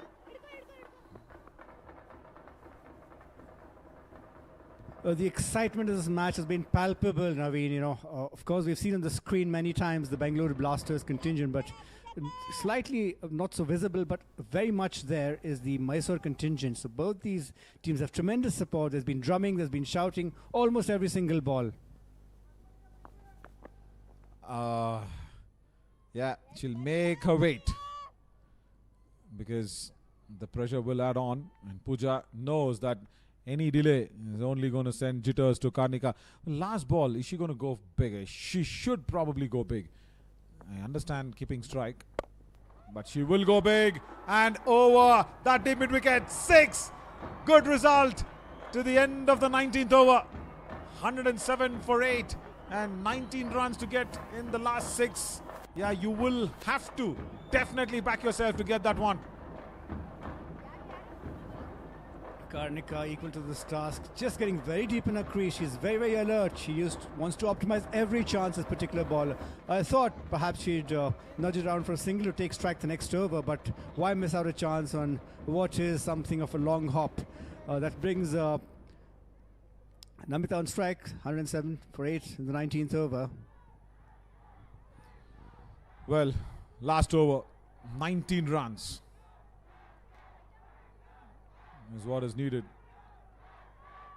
And to make matters really tough, Mysore Warriors have brought Diksha Honnusiri in to bowl that last over. Right. Around the stumps. Oh, brilliant length. Right at the block hole. It's almost exactly what they needed. A single. Three would have been handy, but you can't really work threes very easily, right? So I think this is a great setup for the Bengaluru Blasters. Lots of runs required of the last 5 balls. So we'll see where they go.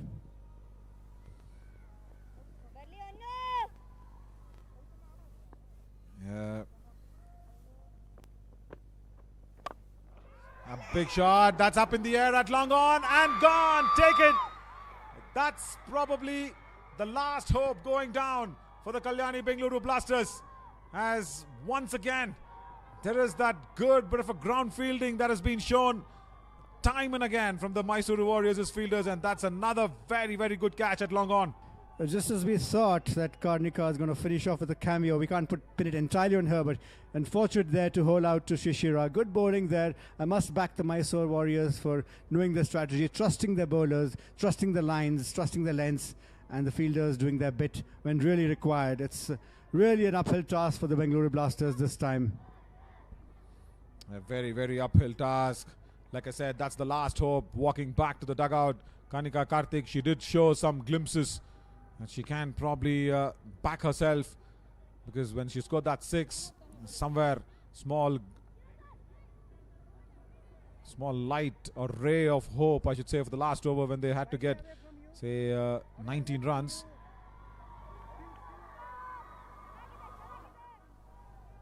In that this situation, you really don't have a choice but to just go for it. That's it. Nothing more can be expected. Absolutely, there is nothing the batter can do in that situation. She would give them a hint of a chance. All right, just outside the off. Yeah, Honushi is a very practiced off spinner, works hard on her off breaks, and there you see just a little bit of drift defeating the batter Ritu Gowda. Just driven. Right now, I think 2 deliveries and only 17 on the board. It's the Mysore Warriors. Now they can really think of the Saturday night party, no doubt at all, because unless and until there is an extra delivery, 2 legal deliveries, 17, it's completely gone very, very wrong, this run chase from the Kalyani Bengaluru Blasters. What is that one particular point you want to pick apart from Pratyusha's wrong shot selection, or something else that you felt that they did completely wrong in this run chase? Stepping down, and will only maximum be a single or a second run. That's it. Yeah, 2 runs only. So it's really hard to just spin down to one person, but I really felt after the shot that Lavanya played, Mithila, I thought, had plenty of time to adjust her stroke, and I think the confidence of the previous night, 2 nights ago, really was big on her, but it didn't pay off this time. That's where they fell in a little bit, apart from that smart bowling by the Mysore Warriors. Yeah, last ball that goes through to the covers, boundary, but it's all over here for the Kalyani Bengaluru Blasters, and Mysore Warriors come back very, very strong, and they take that revenge of losing that first match against the Kalyani Bengaluru Blasters in the Maharani Trophy 2026. The second time that they're facing, and Mysore Warriors have won this very, very comfortably, courtesy some amazing bowling.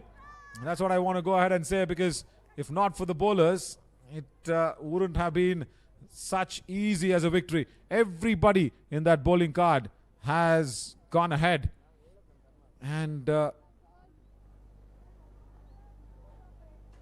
completely go ahead and won this hands down.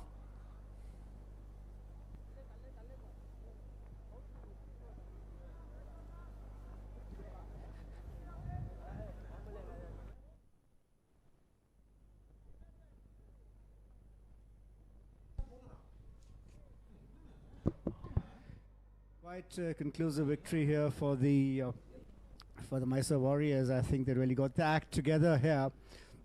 The failures from the batting affected the Bengaluru Blasters. But all in all, it's a good time for them to introspect. They did nothing terribly wrong. I just think some shots didn't come off today. Always a tricky chase are the ones, the low-scoring ones. The power play was the most important one, wherein they never got off to any sort of start, and the pressure was on. Ended up losing 3 within the power play, and from there on, after Inchara and Rachita, the 2 openers who managed to get into double figures, there was nothing. This is the highlights of the Mysuru innings. Started off well with a couple of boundaries. Shubha Satish looked in fine touch, the captain leading from the front. Some of the shots were reminiscent, like how Smriti Mandana used to carve those shots through cover and extra cover. It was Shubha Satish all the way till the first wicket of Sheetal, who was scalped at square third man. Then a flurry of wickets, and at point in time Mysuru looked comfortably to get close to 150, 160. Did struggle in the middle overs, and it was all up to Shubha Satish, who was the only contributor with a magnificent 50. And then it was bowlers all the way. This was the most important wicket which Ananya Hegde picked up, getting the captain cotton ball. Then a flurry of shots, but not going anywhere was the innings. Smart bowling from Mithila Vinod. Picked them back towards the end, and not to take away any credit, the fielding, ground fielding and the catching was excellent from the Blasters towards the end. A couple of boundaries. Managed to get them to a respectable score of 125, which by no stretch of imagination was a target that was tough for a side like the Bengaluru Blasters. The reason being, they pulled off such a wonderful chase, 176 2 nights before. Couple of run-outs in the end. Didn't do any good. In the end, the innings did finish at the end of 20 overs. They did manage 125. These were the 2 run-outs that did happen in the last over, because they wanted to get Pooja Kumari back on strike. And this is how the innings finished. Straight the middle peg, back off the ground. 125 for 8 was what Mysuru managed to get. And the Blasters started off in a good fashion. Couple of big hits from Rachita. Some streaky shots, but nevertheless they got off to a flyer, I would say. But this is what started the downfall. Trying to go across the line. Sahana Pawar picking up the first wicket. And this was when the brakes were applied. Another caught behind. The bowlers then did arrive to the party. A simple catch at extra cover. Wickets falling at regular intervals. Singles, strikes not being rotated. I think that put Mysuru really on the back foot. From there on, at the halfway mark, they were just at about 46 for the loss of 4 wickets. And I was sitting in the TV umpire box and I said, this is Mysuru's game. I'm on their side. But they didn't let go of the pressure they were applying at that point in time. And this was the wicket that turned the tide in the favor of the Mysore Warriors. The skipper trying for a reverse after getting a boundary. She perished for that over-ambitious reverse sweep. And in the end, 125 looked like they were chasing 225. The margin of victory. And 2 more points to Mysuru opens up this table and makes it that much more interesting.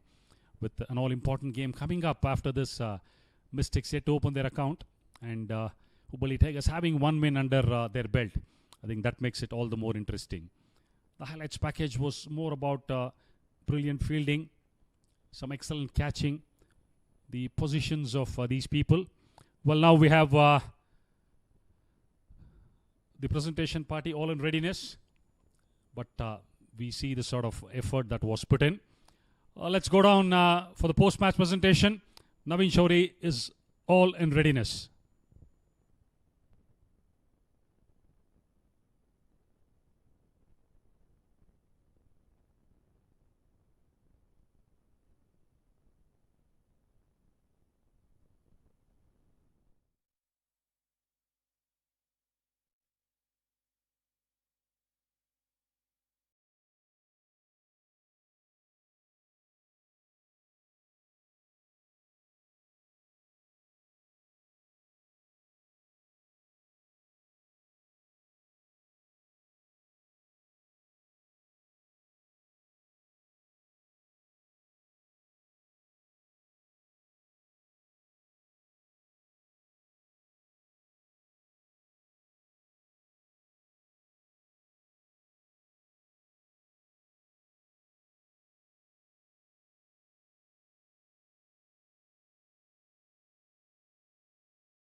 the match that happened between Kalyani Bengaluru Blasters and the Mysore Warriors. Well, what a turnaround, isn't it? For a team that chased the highest total today, they could not go ahead and chase 125, and it is the Mysore Warriors who've gone ahead and won this by 10 runs. What a big victory. That is what they needed, and now they get 4 points on that points table. But before I go ahead and introduce the presentation party, KSCA would definitely want to thank the sponsors. Of course, the umpire sponsor, Cycle Pure Agarbatti, official sponsor, Kalyani Motors, radio partner, 92.7 Big FM. And in the presentation party, we have Mr. Gurraj K, the channel partner of Cycle Pure Agarbatti. Thank you so much, Gurraj Ore, for being here. And then onto his left, we've got Parinita, EC member at KSCA. Thank you, Parinita, for being here as well. And on to her left is Ashreya, former Karnataka state cricketer as well. Thank you so much, Ashreya. And then on to my extreme left is Srivalli, former Karnataka state player.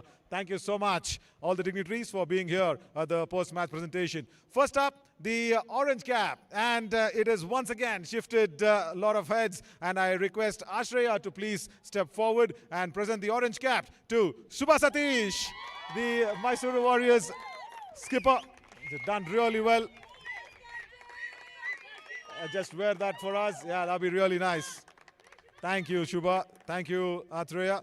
Right, and next, the purple cap, of course, will be awarded by Srivalli. I will probably go ahead and ask Srivalli ji to please step forward. And the purple cap goes to Yashika Gowda of the Mysore Warriors. The purple cap, highest wicket as of now. Right, probably the mics have picked up the short and sweet name of the Yashika Gowda that you guys all shouted for. Right, I don't want to repeat that one, but yeah. The catch of the match. Now, this is a good inclusion that has been happening right from this match. And the catch of the match goes to Sahana Pawar of the Mysore Warriors. And to award that one, Parinita will step forward. There's a check that'll be presented, 5,000 rupees. What a good return catch of her own bowling. Cotton bowled, running backwards and taking that one was brilliant to see. And of course, now to present the Cycle Pure Agarbatti Trusted Player of the Match Award, I will request Gurraji to please step forward. And it is none other than Shubha Satish to go ahead and take that one. Check. Cycle Pure Agarbatti's Trusted Player of the Match Award, and then the big trophy as well. The trophy. Yeah, I request you to please present the trophy to Shubha Satish. Her second one, I reckon, of the Player of the Match Award. Shubha, just a quick chat with us. You should be a mighty pleased skipper, isn't it? Because 125 you're putting up. Did you go back and say to your bowlers, with your coach, of course, Karuna Jain and everybody, that, come on, girls, we can't do this? Did you say that? Absolutely. I said we will do this. Oh, we will do this. Yeah. So I think that's the attitude carrying forward as well. So I think the girls have done brilliantly. Great effort with bowling, and we got good wicket, good crucial wickets in the right times, and yeah, happy with it. Yeah, really. Well, which wicket gave you the more respite? I know the rain is just coming down. I'll not hold you longer. Is it Pratyusha's wicket, or Lavanya Chalana's wicket, or Mithila Vinod's wicket? I really want to know this from your heart. Yeah, I think Bangalore has got the longest batting depth. I think the more number of batters, I think everybody's wicket, I would say, starting from Inchar or Rachita, and the list goes on. So, yeah, I think we got crucial wicket at the right time. Yeah, that's the best answer. That's the best answer. Wonderful. 4 points. Happy with that one. Last question to you. Yep. Very happy. Very happy. Thank you so much, and go ahead and enjoy the victory. Thank you. Thank you so much, Shubha. Wonderful. Well, that's it for the post-match presentation, and we will come with the next match that's going to come up. I will leave it to the commentators to go ahead and set it up for you. Thank you so much.